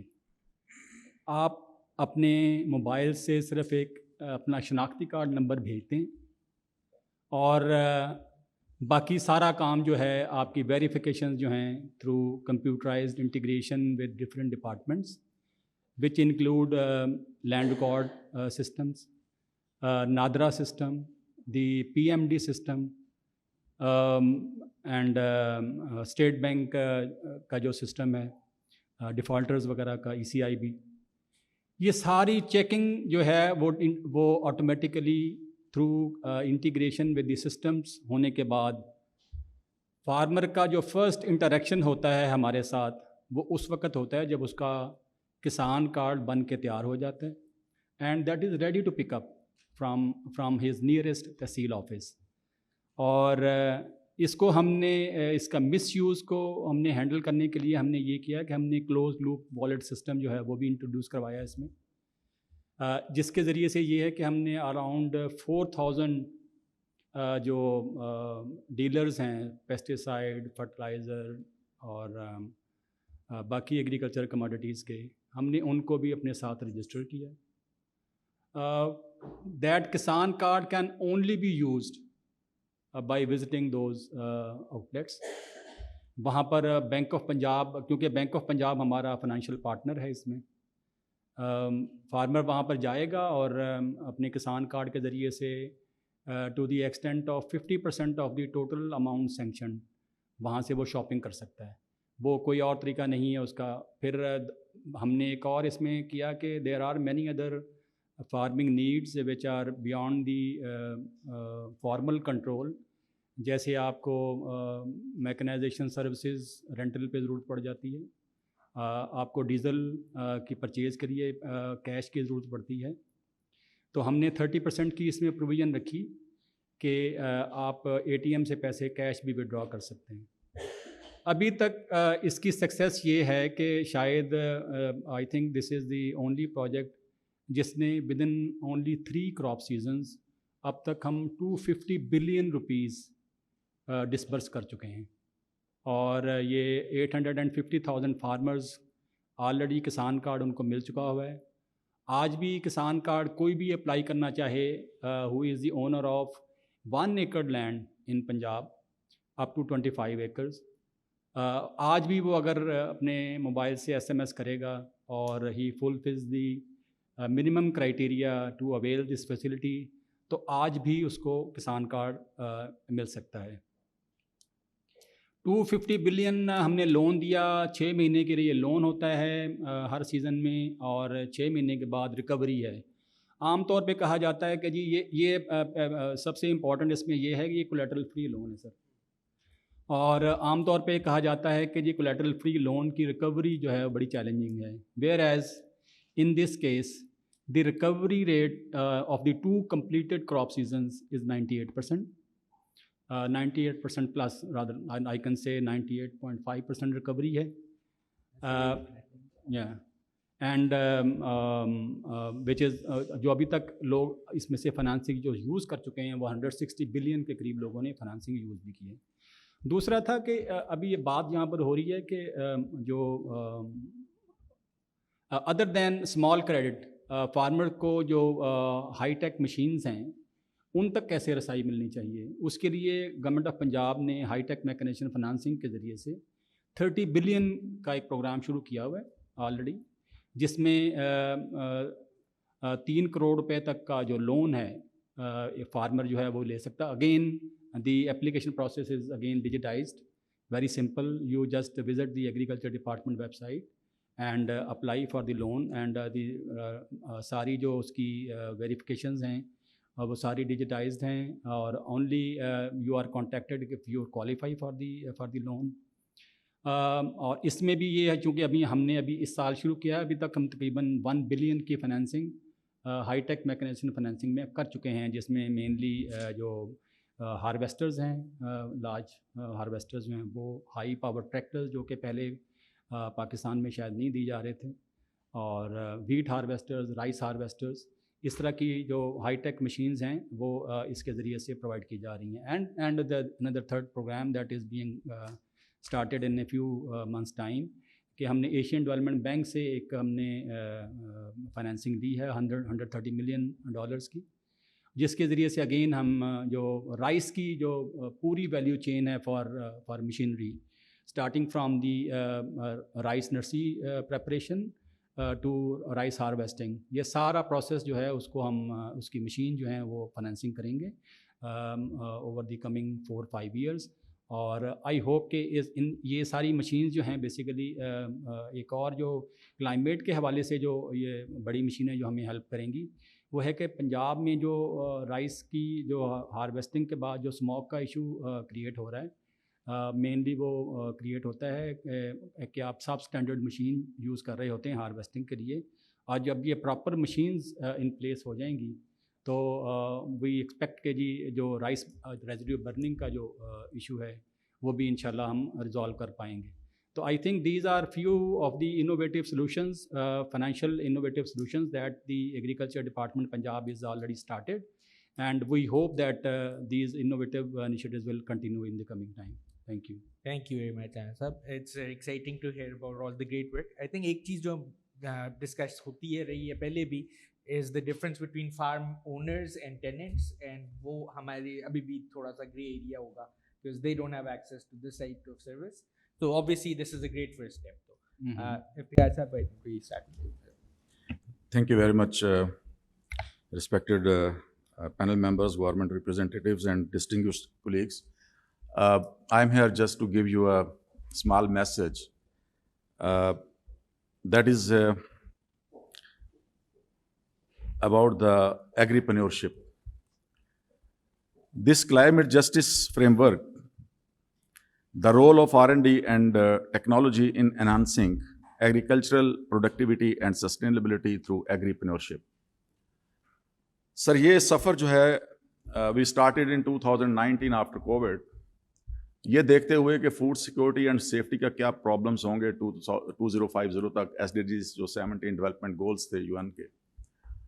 سو وی کورڈ بہت زیادہ ٹریولنگ جو ہے وہ لمبی بات ہو جائے گی، and I went to China for this purpose and carried with me the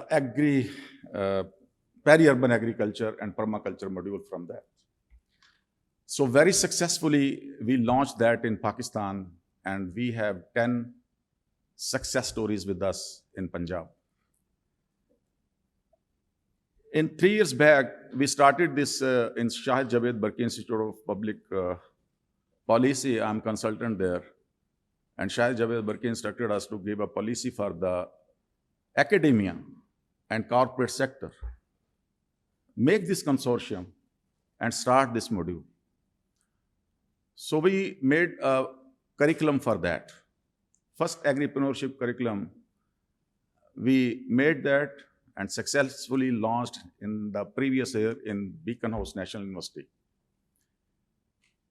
Our first class, I was not expecting much response from the students because this is an elective course they have selected and 3 credit hours course, and this was launched in Faculty of Management Sciences. And our students were BBA students, MS Economy, and Fashion Designing and other departments.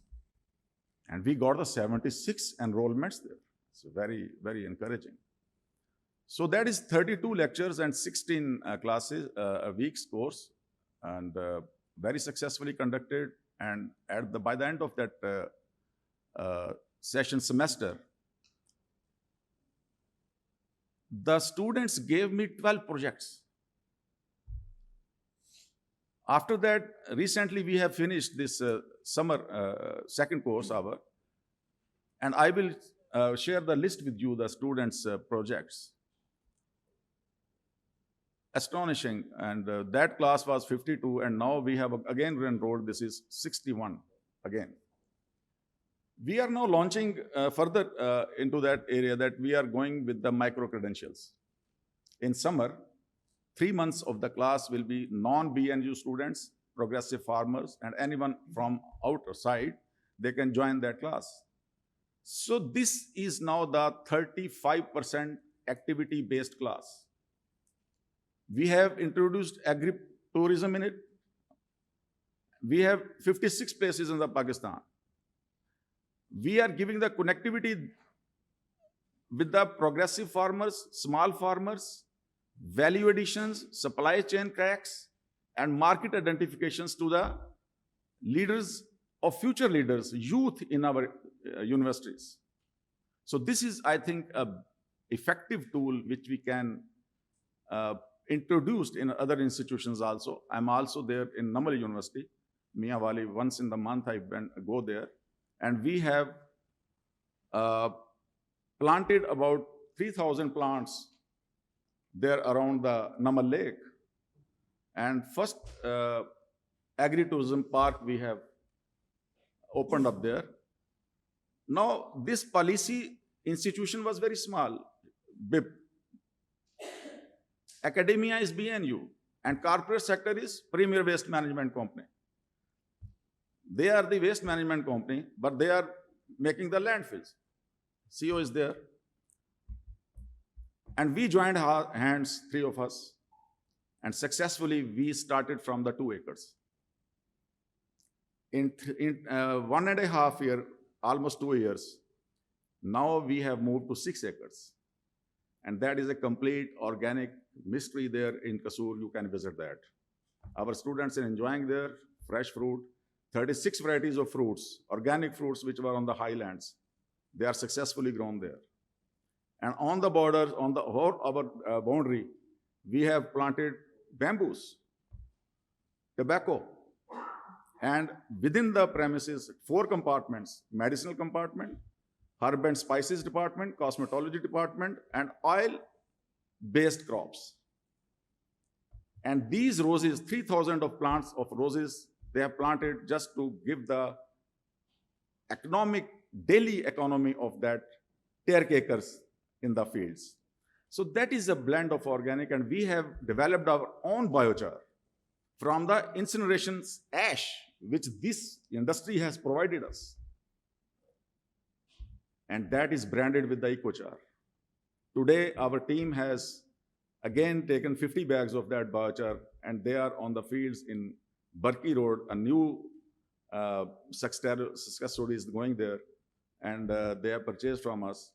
And I am here to invite you people to visit their facility and to go ahead with this tool. This is a sustainability tool with our youth, with our women, and with our policy makers in the future. Thank you very much.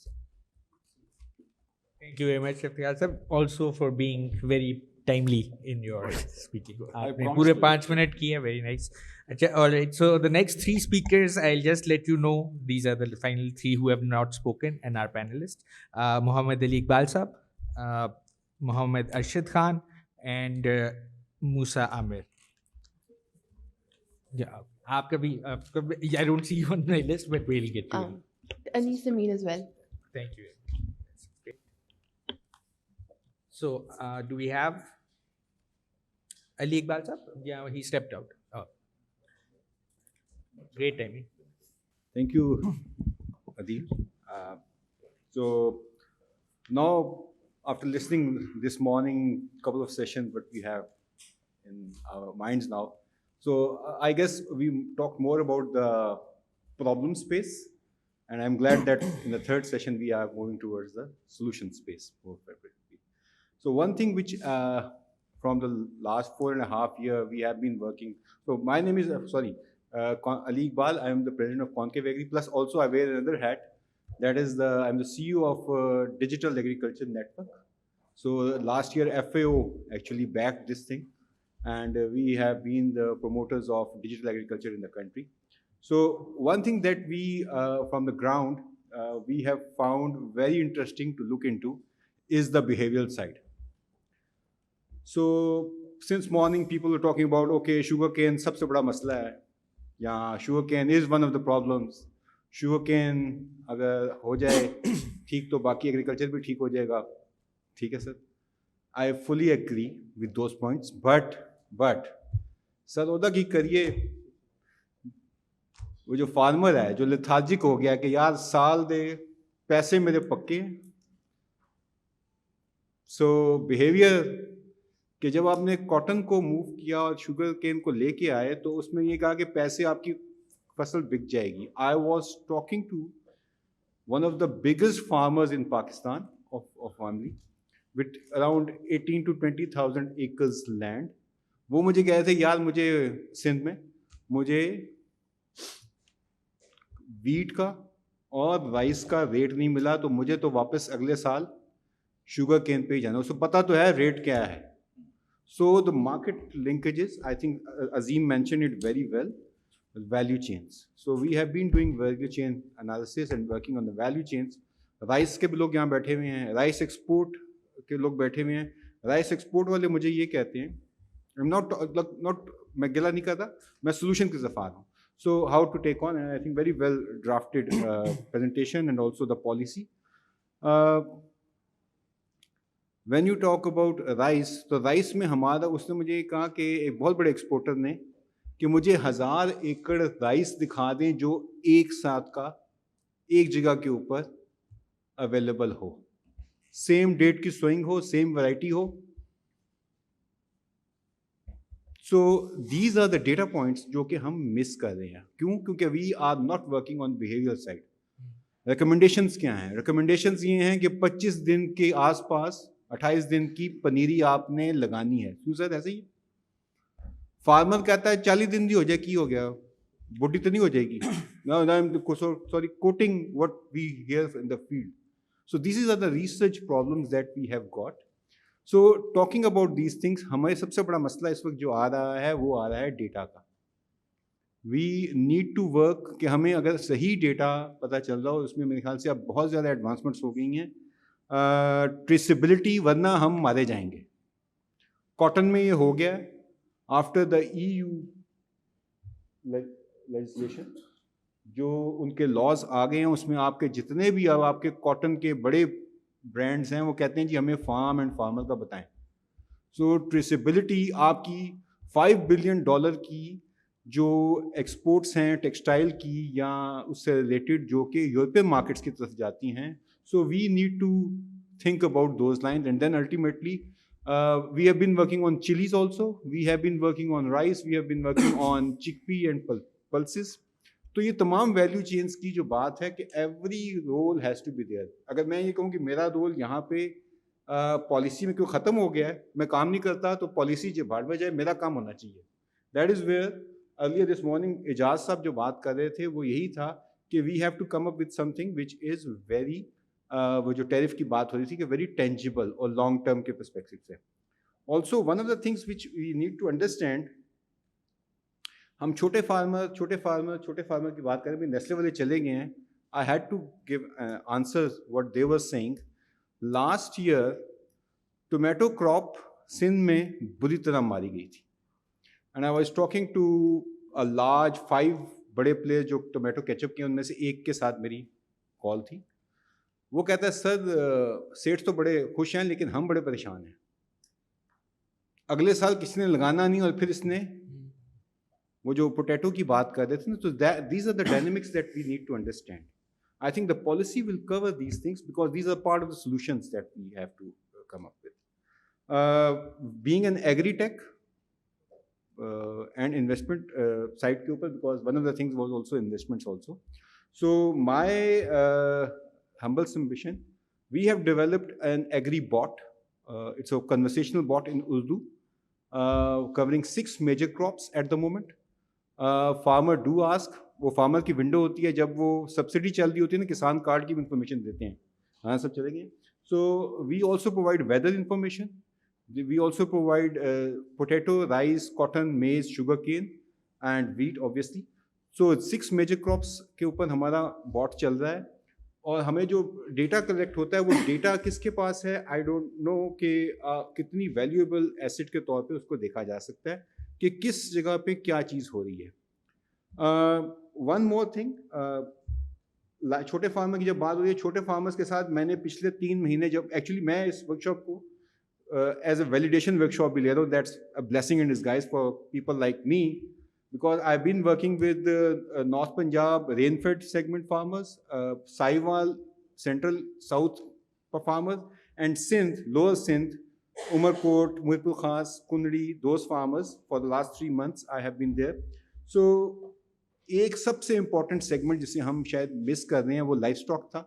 वो policy के अंदर थोड़ा सा उसको देखने, क्यों farmer के साथ जब हमने बात की कि यार आप मीट के ऊपर आएँ, फैटनिंग के ऊपर आएँ, वो आपके लिए ज़्यादा वैल्यूएबल है as compare to milk.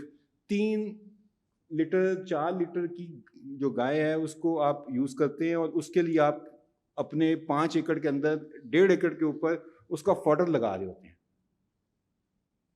So they also need to understand that they are not only, because we have around 250 million people, but also 245 million livestock is also here in Pakistan.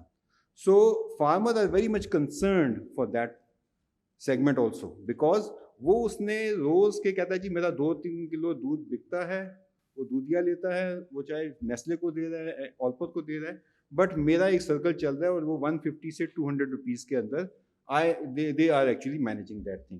So this is also important کہ وہ fodder کی جو crop ہے, وہ جو diversification کی بات ہو رہی تھی, so they are also managing that one for that reason. Now few points about we're quite over time. three things which I would like to for the policy, شاید اس میں میرے نظر سے نہیں گزری لیکن for that particular reason. One is the standardization.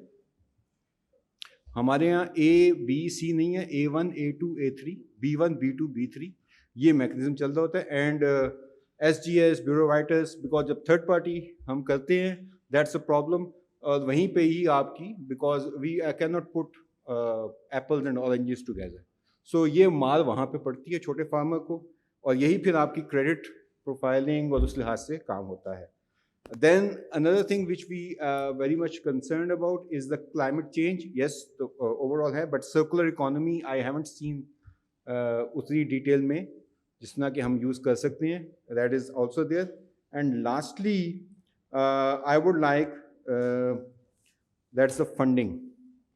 اس میں تھوڑا سا باعث ہوں, میرا پچھلا تعلق جو 8 سال میں نے ٹیکنالوجی فنڈنگ میں رہا ہوں. سو ایگری کے اندر پیسٹیسائڈ کمپنیز بہت ساری ہیں, سیڈ کمپنیز بہت ساری ہیں.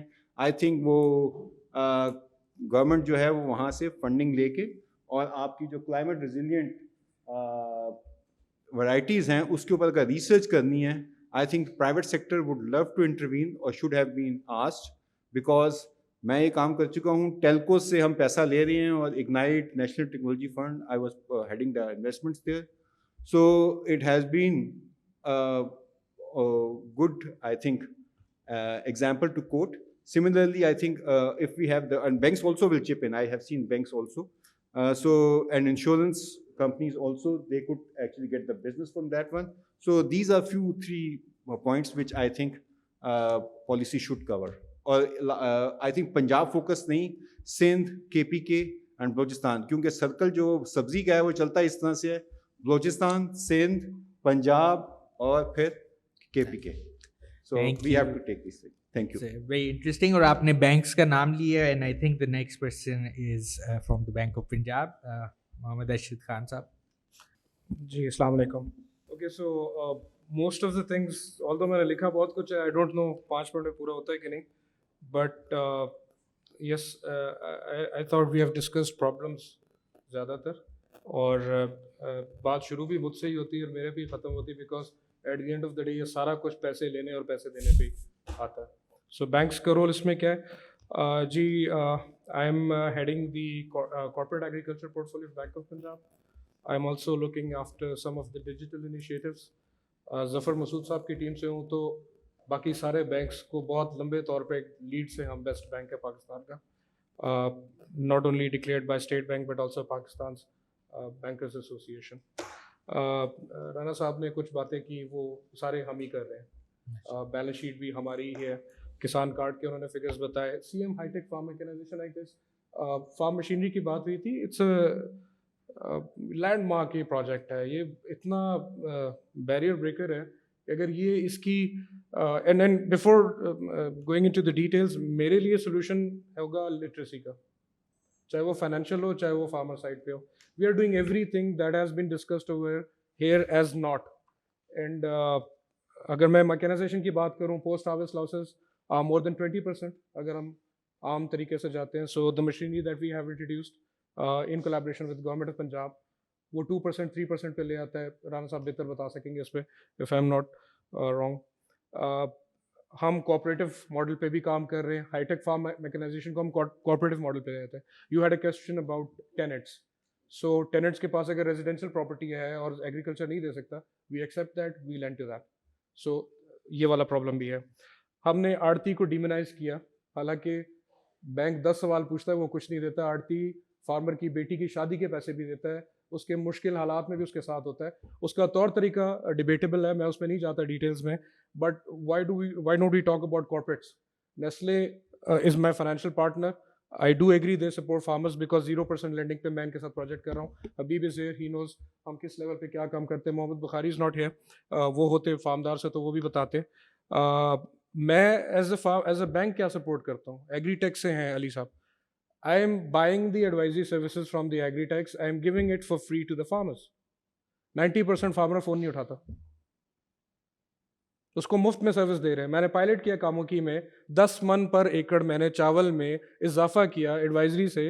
ہی doesn't pick up my call. Who is going to provide ہم ود دس لٹریسی کہ آپ نے اس طرف جانا ہے. وی کم اباؤٹ ڈرون کی بات ہوئی. ڈرون 10 منٹ اڑتا ہے, میڈم بتا رہی تھی, وہ 10 منٹ اتر کے اس کے بعد نیچے آ جاتا ہے. اس کی بیٹری ساتھ لے جانی پڑتی ہے, ایک بڑا کیری ڈبہ منیمم سے چاہیے ہوتا ہے. اس کو یوز کرنے کی کاسٹ اتنی زیادہ ہائی ہے. ہم تو فائنینس کر رہے ہیں, وی آر ڈوئنگ اٹ. ایک سی جی کے ساتھ کام کر رہے ہیں, الکرم کے ساتھ کام کیا ہوا, سو ہم ادھر بھی کام کر رہے ہیں. ہم نے گرین سسٹینیبل انرجی کی بات کی, ہم نے سولرائزیشن کی بات کی. ہم ٹیوب ویل کو سولرائز کرتے ہیں لیکن یہ بھول جاتے ہیں کہ جب اس کا بٹن آف نہیں ہوتا, بجلی کا بل آتا ہے نا, بٹن آف کر دیتے ہیں. جب آپ سولر پہ ٹیوب ویل زمین سے پانی نکالنا شروع کریں گے وہ بٹن آف نہیں ہوگا. میں تو شاید مجھے پانی مل جائے گا, میری آنے والی جنریشنس کو پانی نہیں ملے گا.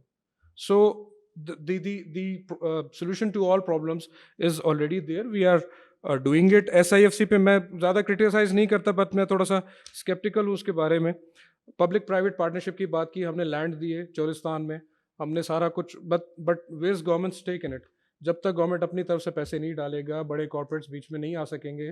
میں جب ان کو لینڈ کرنے جاتا ہوں, میں ان سے کولیٹرل مانگتا ہوں, they don't have the collateral. So میرا پالیسی بیریئر کے بارے میں ہو, یہاں پہ کسی نے بات کی discontinuity of policy. So back in P T I's government, prime minister's Kamyab Jawan scheme تھی, دین انٹرم گورنمنٹ آئی, اس کو یوتھ بزنس میں کنورٹ کیا. آج بھی وہ اسکیم ہے, یوتھ بزنس کے نام سے ہی ہے, فیڈرل گورنمنٹ کی.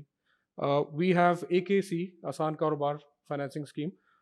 یہ عثمان بزدار صاحب کی حکومت کے دور میں پنجاب روزگار اسکیم کہلاتی تھی. آج بھی اسکیمس کی کنٹینیوٹی ہے, سو کنٹینیوٹی بھی اب ہے. That is not even a problem. یہاں پہ صرف میں اپڈیٹ کر رہا ہوں. انفیکٹ ابھی آنے والی ایک اسکیم ہے, I'm not allowed to speak more about it because اب تک وہ فائنل نہیں ہوئی, but that is for the larger corporates. وہ انتہائی سبسڈائز ریٹ پہ ایکسپورٹ کے لیے آپ کو انڈسٹری لگانے کے لیے اسکیم آ رہی ہے. That is more than 100 billion. So I was in a meeting yesterday and things are in a final stage. وہ بھی آپ کو پتہ چل جائے گا. So despite everything, EWR پہ بات ہوئی, ہم زمین بھی نہیں لیتے, ہم مال رکھوا کے اس کے اگینسٹ فائنینسنگ کر رہے ہیں. Me and HBL and me far above than HBL as far as financing is concerned in electronic warehouse regime, financing regime. ہم ادھر بھی ہیں. آپ اپنا مال دے دیں, آپ کا مال نہیں سستا بکتا تو آپ نہیں مہنگا بکتا تو آپ میرے پاس رکھوا جائیں, مجھ سے پیسے لے لیں. جب مارکیٹ میں ریٹ اوپر چلا جائے گا تو وہ ہو جائے گا. یہاں ڈائیورسفیکیشن کی بات ہوئی. ہم ایز اے بینکر اگر میں اپنی بات کروں, اس سال میرے پڑوسی نے اگر آلو لگایا اور اس کو آلو کا اچھا ریٹ ملا, اگلے سال میں سب کو چھوڑ کے آلو لگا لوں گا. ٹھیک ہے. سو ہوتا کیا ہے, میرا 20 ارب سے زیادہ پیسہ اس وقت ریکوری میں پھنسا ہوا ہے. آلو زمین کے اندر لگی ہوئی ہے, لوگوں نے نکالی نہیں ہے کیونکہ 10 روپے من کے حساب تک بھی گیا ہے اس کا rate. So the problems that I face when it comes to financing is that I have been repeatedly questioned کہ میں فائنینسنگ کر رہا ہوں نہیں کر رہا ہوں. میں تو اب آنکھیں بند کر کے فائنینسنگ کرتا ہوں. With Karandaaz I launched a program last year for digital financing for agriculture. 2100 loan دے دیے ایک سال میں, unsecured, 1 million تک کے. ہنزا گیا ایک جینڈر ایکوالٹی پہ ہم نے اپنی ایک سو بیسکلی میں اپنے I hired a female in Hunza, اور فیٹنگ کے اوپر کسی نے بات کی. ہم نے وہاں پہ جا کے فیٹنگ کے لیے یاک فارمنگ کو فائنینس کیا. اٹس اے ڈیلیکیسی ان ہنزا, وہاں پہ اس کا اسٹیک کھایا جاتا ہے, بٹ وہاں پہ کوئی اور بینک وہاں جا نہیں رہا. So we as Bank of Punjab are going everywhere. We don't talk about subsidies only, we talk about solutions, but we need to have literacy. آپ تمام اسٹیک ہولڈرز اگر لٹریسی کے چیز کو تھوڑا پھیلائیں گے, اس سے میری انویسٹمنٹ سیکیور ہوگی, آپ کا پروجیکٹ سیکیور ہوتا ہے. This is the only thing that I think this is a point that's been coming up repeatedly when we talk in economics terms. Information treatment, to what we're talking about is essentially the various types of literacy that is missing. So absolutely, and I think you're doing a lot of great work. it might be interesting to kind of give us more details on that journey or share it in the industry ताकि ये ज़्यादा promote हो सके और each भी अगर आपसे कम काम कर रहा है तो why is that, right? Maybe try to get others to rise up as well with the lessons that you're learning and your experience. So let's move on. Musa. Assalamu alaikum. My name is Musa. I am one of the founders at Risk. We have been working exclusively with small farmers for the past 3 to 4 years, and I think a lot of solutions have already been showcased already. They have already been told. The only thing I can do is re-emphasize on some few points. Particularly जब small farmers की बात आती है और उनसे कोई काम करवाने की बात आती है, तो it ends up on 2 basic things. First is incentives. जब तक कोई क्लाइमेट अडेप्टेशन की बात कर रहे हैं, क्लाइमेट रेजिलियंस की बात कर रहे हैं, तो जब तक वो इनकम रेजिलियंस से टाइट नहीं होती, वो कोई भी चीज़ अडॉप्ट नहीं होगी. इंसेंटिव्स उसको चाहिए क्योंकि उसके लिए एक बहुत बड़ा फूड सिक्योरिटी रिस्क है. That's number 1. And at the same time उस इंसेंटिव्स के लिए जब वो फाइनेंसिंग के लिए जाता है, so incentives can be of 2 things. One can be direct subsidies. That is one aspect of things. But the other thing is how we can make it more lucrative for the small farmer, ताकि वो value chain integration की वजह से उसको benefits मिलें. अब हम climate smart agriculture practices की बात कर तो देते हैं, लेकिन उसका जो प्रोडक्ट है जिस पे उसको प्रीमियम पर्टिकुलरली मिल सकता है, उसको उसकी मार्केट का पता ही नहीं है. उस बेचारे को लाहौर में बैठे हुए कसूर का रेट बड़ी मुश्किलों से पता चलता है. उसको कैसे क्लाइमेट स्मार्ट एग्रीकल्चर की रिजनरेटिव प्रोडक्ट का बात पता चलेगा जिसकी मार्केट पाकिस्तान में शायद है ही नहीं. So that is one particular thing. The other thing when it's tied to incentives is also how and it's really tied to finance as well. बहुत ज़्यादा अभी गवर्नमेंट भी काम कर रही है. किसान कार्ड का यहाँ पे जिक्र हुआ. अभी ज़रखेज़ी जो प्लेटफॉर्म है उसका भी काफ़ी उसके अंदर काम हो रहा है. But I think eight the same time although these initiatives are very well meaningful and well implemented, उसके अंदर कुछ ना कुछ inherent flaws तो हैं. मेरा किसान कार्ड के साथ इतना काम करने का एक्सपीरियंस नहीं रहा हुआ, but working with the farmers on ground मुझे ये ज़रूर पता है कि कहीं ना कहीं टेक्नोलॉजी लैप्सेस आते हैं. पर्टिकुलरली जब बायोमेट्रिक वेरिफिकेशन के लिए वो अपना जो इनपुट्स लेने जाता है कहीं ना कहीं, तो अमूमन वो फॉल फ्लैट हो जाता है. अब उसके लिए एक बहुत अनडिग्निफाइड प्रोसेस ही है, क्योंकि उसके कंपैरिजन में he could have easily gone to an arhti जो कि उसका मोहल्लेदार भी है, जो कि उसकी बेटी की शादी भी स्पॉन्सर करता है and all the other things भी करता है, तो उसके साथ उसका एक ज़्यादा ट्रस्ट टाइड है. एट द सेम टाइम ज़रखेज़ी के साथ मेरा काम करने का काफ़ी ज़्यादा इत्तेफाक हुआ था, जो अभी स्टेट बैंक सैंक्शनड है. और उसमें उस प्रोग्राम का I think difference from Kisan card ये है कि all of the lending decisions are directly with the bank. Now होता ये है कि बैंक्स अप्रूव कर देते हैं loan from a regional level, but on branch level उस बेचारे किसान को बार बार धक्के खाने पड़ते हैं, because a branch level is not convinced about the fact that whether this farmer will pay back the loan or not, because at the end of the day वो branch level की rating affect करता है, regional level की rating affect नहीं होती, right? So उस case के अंदर all the well meaning intention at the top branch level पे आ जाए तो it kind of like falls out. तो यहाँ पे हम जैसे इदारों का बड़ा काम आता है जहाँ पे बड़ी हम particularly hand holding करते हैं, ताकि both training the branch level officers at the same time training farmers as well, ताकि इस चीज़ को हम मिटिगेट कर सकें. दूसरी जो बहुत इंपॉर्टेंट चीज़ होती है for any adaptation and adoption of the particular adaptation is social capital. At the end of the day आज भी किसी भी फार्मर का best reason for adopting a practice is कि उसके हमसाये फार्मर को कोई बेनिफिट मिला है. There is no other else. जो मर्ज़ी आप बात कर लें, जब तक उसको साथ वाले को उसको बेनिफिट नहीं है वो कभी नहीं अडॉप्ट करेगा. और particularly he will never forgo age old practices unless he sees a fellow farmer doing the same. तो यहाँ पे बहुत ज़्यादा ज़रूरी है कि जो भी इंटरवेंशन है क्लस्टरिंग की बेसिस के अंदर की जाए, और this is something that risk has done, और हमें इसके ऊपर काफ़ी साइजेबल हमें वो भी मिले हैं, पॉजिटिव रिजल्ट्स भी मिले हैं.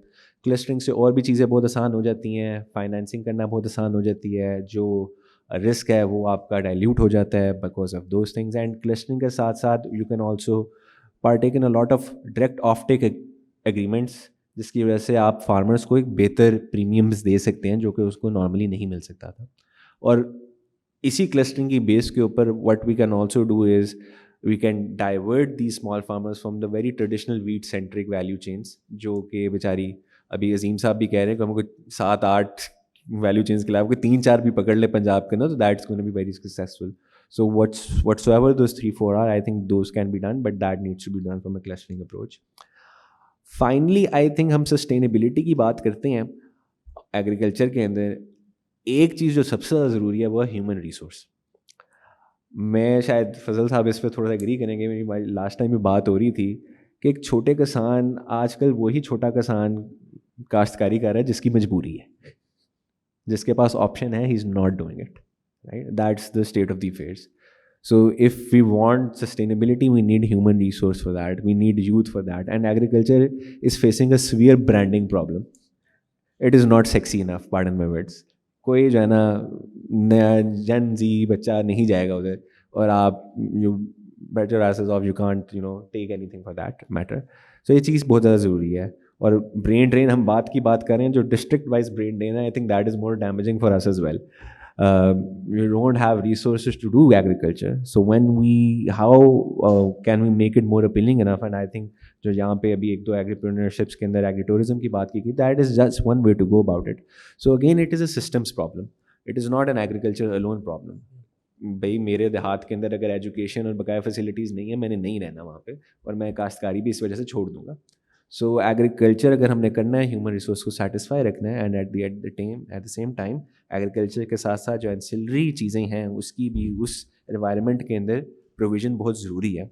अदरवाइज यू विल सी जो अभी आपका recent rural to urban migration trend है वो इंक्रीज़ ही होगा, and will not have many people left to do agriculture in the first place. So I think these are my few cents, and yeah, thank you.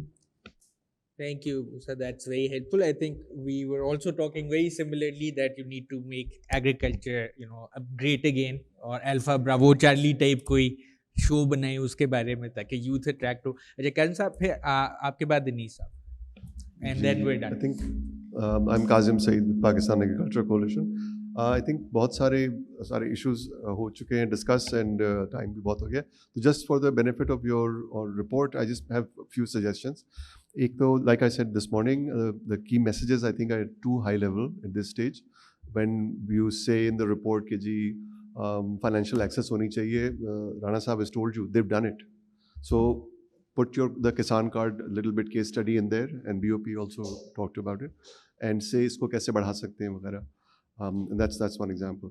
एक चीज़ में this sort of I don't want to call it sort of methodological, but in terms of big picture, 20 years ago when we used to talk about climate impacts and climate change in agriculture, we used to talk about, the discussion globally was कि climate के ऊपर, environment के ऊपर, it was discussed as environmental impacts at that time. और इसीलिए जो FAO की आपने डेफिनेशन क्लाइमेट स्मार्ट एग्रीकल्चर की यूज़ किया from 2008, it actually has greenhouse gas emissions in there, which I think all day we didn't discuss. Pakistan is not focused on that at all. तो एक side पे ये है कि environment के ऊपर impact agriculture activities का run off, ये सारे debate होती थी. Now we're talking about helping agriculture survive from climate impacts. Things have shifted a great deal. Now in the report, both are being talked about, and I think it would be useful if that can be separated, because अगर department को या government of Punjab को ये use करनी है चीज़ें, तो they have to be very specific. एक मैं आपकी वसातत से राणा साहब से रिक्वेस्ट कर दूँ कि सर क्रॉप इंश्योरेंस, ये मानसून फिर आ रहा है, थोड़ा सा सर आपको पता है वो सारी रिकमेंडेशन सारी पता है. अच्छा, in terms of precision farming, it's not only about digital. Precision agriculture has been there since the machines have been there. So all kinds of machines, और वो भी नहीं है अभी फार्मर्स के पास. डेफिनेटली ये बहुत बड़ा प्रोग्राम हाईटेक फार्मिंग का गवर्नमेंट ऑफ पंजाब कर रही है. Other provinces have to follow suit, लेकिन सिर्फ वो डिजिटल नहीं है. And similarly precision farming requires precision water also, और जब तक हम इरीगेशन डिपार्टमेंट को भी इसमें एंगेज ना करें तो it will be very difficult for agriculture department to follow suit. Market access में ये lack of modern warehousing, I think they are sort of linked, at least for the field crops. और यहीं पंजाब में electronic warehouse receipts system has been piloted. Now it's reached proof of concept level, and now very large players are taking interest.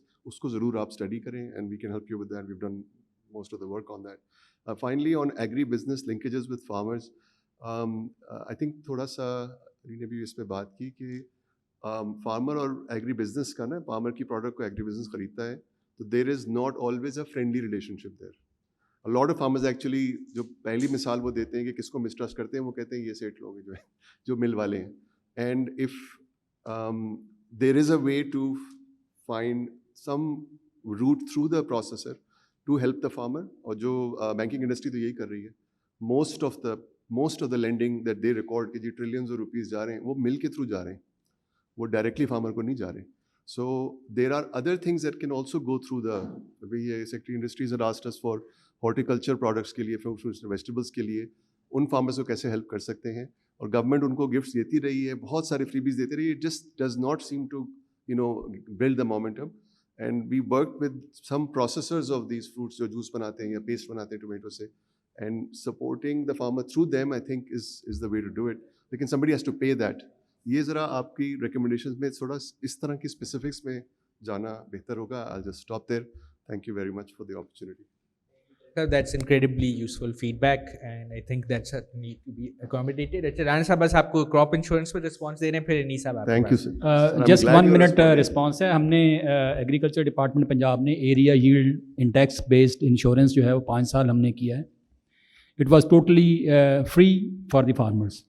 और अब हम latest कोई product development करना चाह रहे थे कि जो कोई क्लाइमेटिक पैरामीट्रिक इंश्योरेंस जो है वो हम इंट्रोड्यूस करवा सकें, कि टेम्परेचर चेंज, रेन पैटर्न की चेंजेस के ऊपर.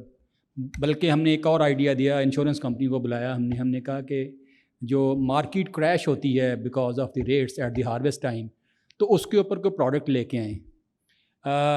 आप लोगों का भी इंश्योरेंस कंपनियों से रब्ते होंगे. हमें तो 4 महीने हो गए, वो वापस नहीं आए कि हमें इसके ऊपर कोई प्रोडक्ट दे सकें कि क्लाइमेटिक या जो पैरामेट्रिक इंश्योरेंस है उसके ऊपर कोई हमें आइडिया दे सकें. या जो पाकिस्तान का या पंजाब का असल इशू जो आजकल भी है वो है आपका रेट क्रैश हो जाता है at the time of the harvest. और ये वीट में हुआ पहले, अब ये पोटैटो में हो रहा है, और लोग एक्सपेक्ट कर रहे हैं कि मैंगो में भी होगा. तो अगर तो कोई इंश्योरेंस कंपनी ऐसा कोई प्रोडक्ट हमें देती है, तो agriculture department Punjab is very much willing to invest in that new model. Thank you very much. एक ग्लट का कोई इंश्योरेंस रिस्पॉन्स वैसे लिटरेचर में मैं नहीं जानता, लेकिन हाँ वो शायद कंजम्पशन में हो जाए. जी नहीं साहब. Thank you, Gene. So this is an since the afternoon. That is much relevant and very true to be on the ground. हमने क्लाइमेट की बात की, वाटर की बात की, हमने मैकेनाइजेशन की बात की, और हमने मार्केट एक्सेस की बात की. आई थिंक यही हमारे इस टाइम के सबसे ज़्यादा बड़े मसले हैं. आई टेक इट एज के जब तक हम एक पूरा इकोसिस्टम जो कि इंटीग्रेटेड ना हो, जो कि लिवेबल ना हो विद ईच अदर, वो नहीं बनाते, probably we'll have the same issues over time. And what will be different over the time, that the climate pressures will push us to a tipping point where there will be no point of recovery from them. So jitni bhi hum dekhein, we talked about कि जी agriculture industry से हम 70% of our population is related to that. उसमें आपकी youth भी है, उसमें आपकी women भी हैं, उसमें आपके entrepreneurs भी हैं, उसमें आपके farmers भी हैं. 90% of our farmers are smallholder. Now, how to change the whole landscape for us? We have to have a collective effort on that one. बहुत सारी best practices, बहुत सारी organizations में हो रही हैं. So for the past 15 years, I've been working with different organizations, and I've worked in different spaces, sustainability, supply chain development, and all that. अब उसमें मैंने personally observe किया है कि जहाँ पे भी best practices हो रही हैं, they just remain in that specific side.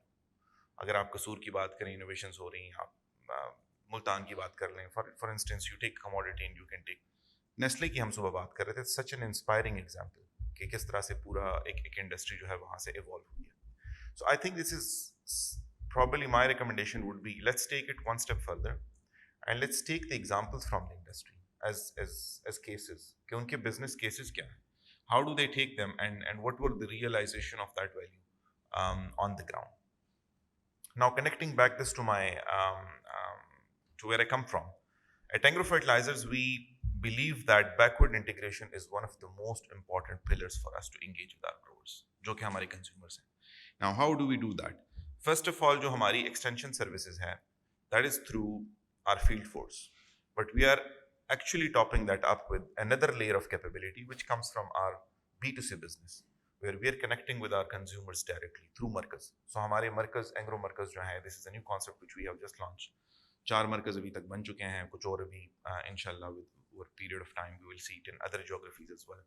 And this is the platform where we are engaging with growers, not only giving them the ability to engage with our teams, have the quality, cost, and at the same time agronomic advisory, but also to know about them, उनकी practices क्या हैं. देखिए जी, एक चीज़ जो अभी तक हम देख रहे हैं इस पूरी इंडस्ट्री में, which is about inputs, वो आप सीड की बात कर लें, वो आप fertilizers की बात कर लें, आप pesticide की बात कर लें, there are 4 to 5 things which you need for a certain crop. They probably share 60% of the cost of production. वो 60% of cost of production में आप किसी चीज़ पे भी compromise करते हैं, you are actually compromising the output. And when you are compromising the output, you are not getting to the right ROI. तो हमें ये चीज़ भी एक certain point पे realize करानी है पूरे पाकिस्तान की कि जी what is the perform to potential of our country? Where could we get in a certain commodity? Where could we get in wheat? Where could we get in maize? Where could we get in cotton?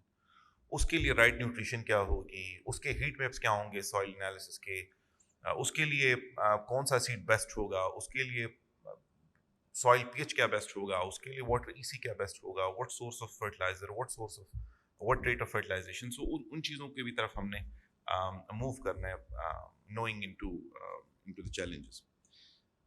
सो अगर currently हम बात करें, we are providing soil samples facility at our labs. We are running 5 labs, 2 mobile and 3 station, और वहाँ पे कोई भी ग्रोवर जाके अपना सैंपल डिपॉजिट कर सकता है. We are providing these services for free.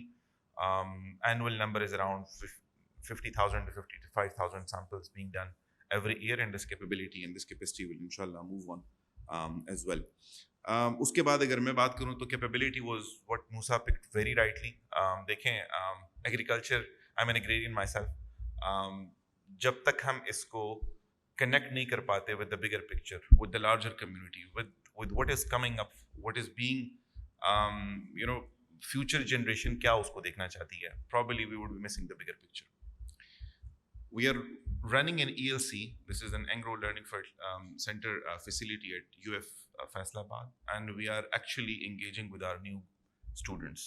So उनको हम internships करा रहे हैं. We are giving them the flavor of how industry works. उनकी capabilities क्या होंगी, how the skills should be developed for the future talent. उसके अलावा हम public sector के partners को भी engage करते हैं. We engage with Government of Punjab, Agriculture Department a lot. उनके जितने भी batches आते हैं, they come and they spend time with us. इसी तरह we are working on few other projects as well, which are more of a CSR. So we are running a program which is called Buland. Buland program is actually focusing on female farmers of Pakpatan Sahiwal as of now. This will inshallah grow further as well. और हम उनको through Farmer Development Organization FDO, we are delivering capability and capacity unlock on the ground. At last, I would say innovation and R&D is the core of this nexus. इस पूरे nexus में आप देखें, so innovation and R&D will have the ultimate unlock. हम जिस fragmentation को यहाँ पे देख रहे हैं कि R&D जहाँ पे हो रही है, वहाँ पे क्या grower के पास वो deliver हो रही है, नहीं हो रही, is that valuable or not? इसको हम किस तरह से stitch कर सकते हैं? We are working on products which are, for example, we provide Z urea, which is a zinc coated bioactive zinc urea. Yes, we claim it has 8% of higher yield than the rest of the fertilizers. So this is one way of we are doing, and this will continue. हमारे बाकी products में inshallah we are bringing that innovation, and the R&D continues. But the point is that हम उसको collectively किस तरह से how to harvest the impact collectively in that one. To sum it up, I would say that हमें ये भी देखना है, is the smallholder model which is currently in Pakistan, is this relevant for our context or the future which we are discussing? क्या इसके systematic changes को अभी consider करना ज़रूरी है या नहीं है? And probably someone was referring to cooperatives earlier as well. I spent some time in Africa, and they are having the same challenge over there. So it's smallholder farmers. हमारी थोड़ी सी scale, this is different. It's around half hectare in Africa, in East Africa particularly. And they have primary cooperatives and they have secondary cooperatives. And what they actually do is that cooperatives become a sort of commercial farm. and engage in businesses with institutions. So थोड़ा सा उस angle से भी इसको approach करने की ज़रूरत है, and linking it back to the next generation of entrepreneurship or agripreneurship and agri-tourism, कि क्या हम उस टाइप का टैलेंट डेवलप कर पाएंगे जहाँ पे इस सॉर्ट ऑफ businesses को वो डेवलप करें, इस सॉर्ट ऑफ टेक्नोलॉजीज को थ्रू AI और एनी फ्यूचर अनलॉक वो एक्चुअली कोई वैल्यू डिलीवर कर पाएंगे to the farmers. So that's from my side. Thank you. That's very interesting, and maybe we'll come to you about our idea. We'll pitch you some shows ताकि youth को हम attract कर सकें farming की तरफ. But I think that's one of the key takeaways from the discussion. एक तो integrated systems approach ज़्यादा लेने की ज़रूरत है. Clearly, when everything is happening in silos, we've seen that leads nowhere, and this requires combining efforts on multiple fronts, including how to bring in new technology and mechanization in the context of smallholder farmers and land fragmentation. So farmer cooperatives, I remember IFAD has been wanting to do that in Pakistan for over a decade and a half, but it's been very problematic due to the contracting and the rule of law and other various situations जहाँ पे again beyond agriculture structural constraints आ जाती हैं जो हमें limit करती हैं. So of course this is not, when we talk about agriculture, it's never going to be purely agriculture. There's going to be this entire super structure around it that also needs to be enforced. But investing in HR is definitely a theme that I thought emerged consistently through the sessions or all the sessions, and it's encouraging because I think that's not something we talk about a lot, especially in terms of HR. हम capacity building का लफ्ज़ इस्तेमाल करेंगे, हम farmer training, knowledge treatment, but we don't think of it in more business viable terms, और language ही हमारी उसके ऊपर different होती है. So I think that's one of the things that I hope can be reflected in the report, is also this more professional outlook on agriculture and trying to promote it as a viable, economically feasible profession to attract more passionate people. But thank you everyone. Thank you so much for great discussions. Really appreciate you all sticking through to our very long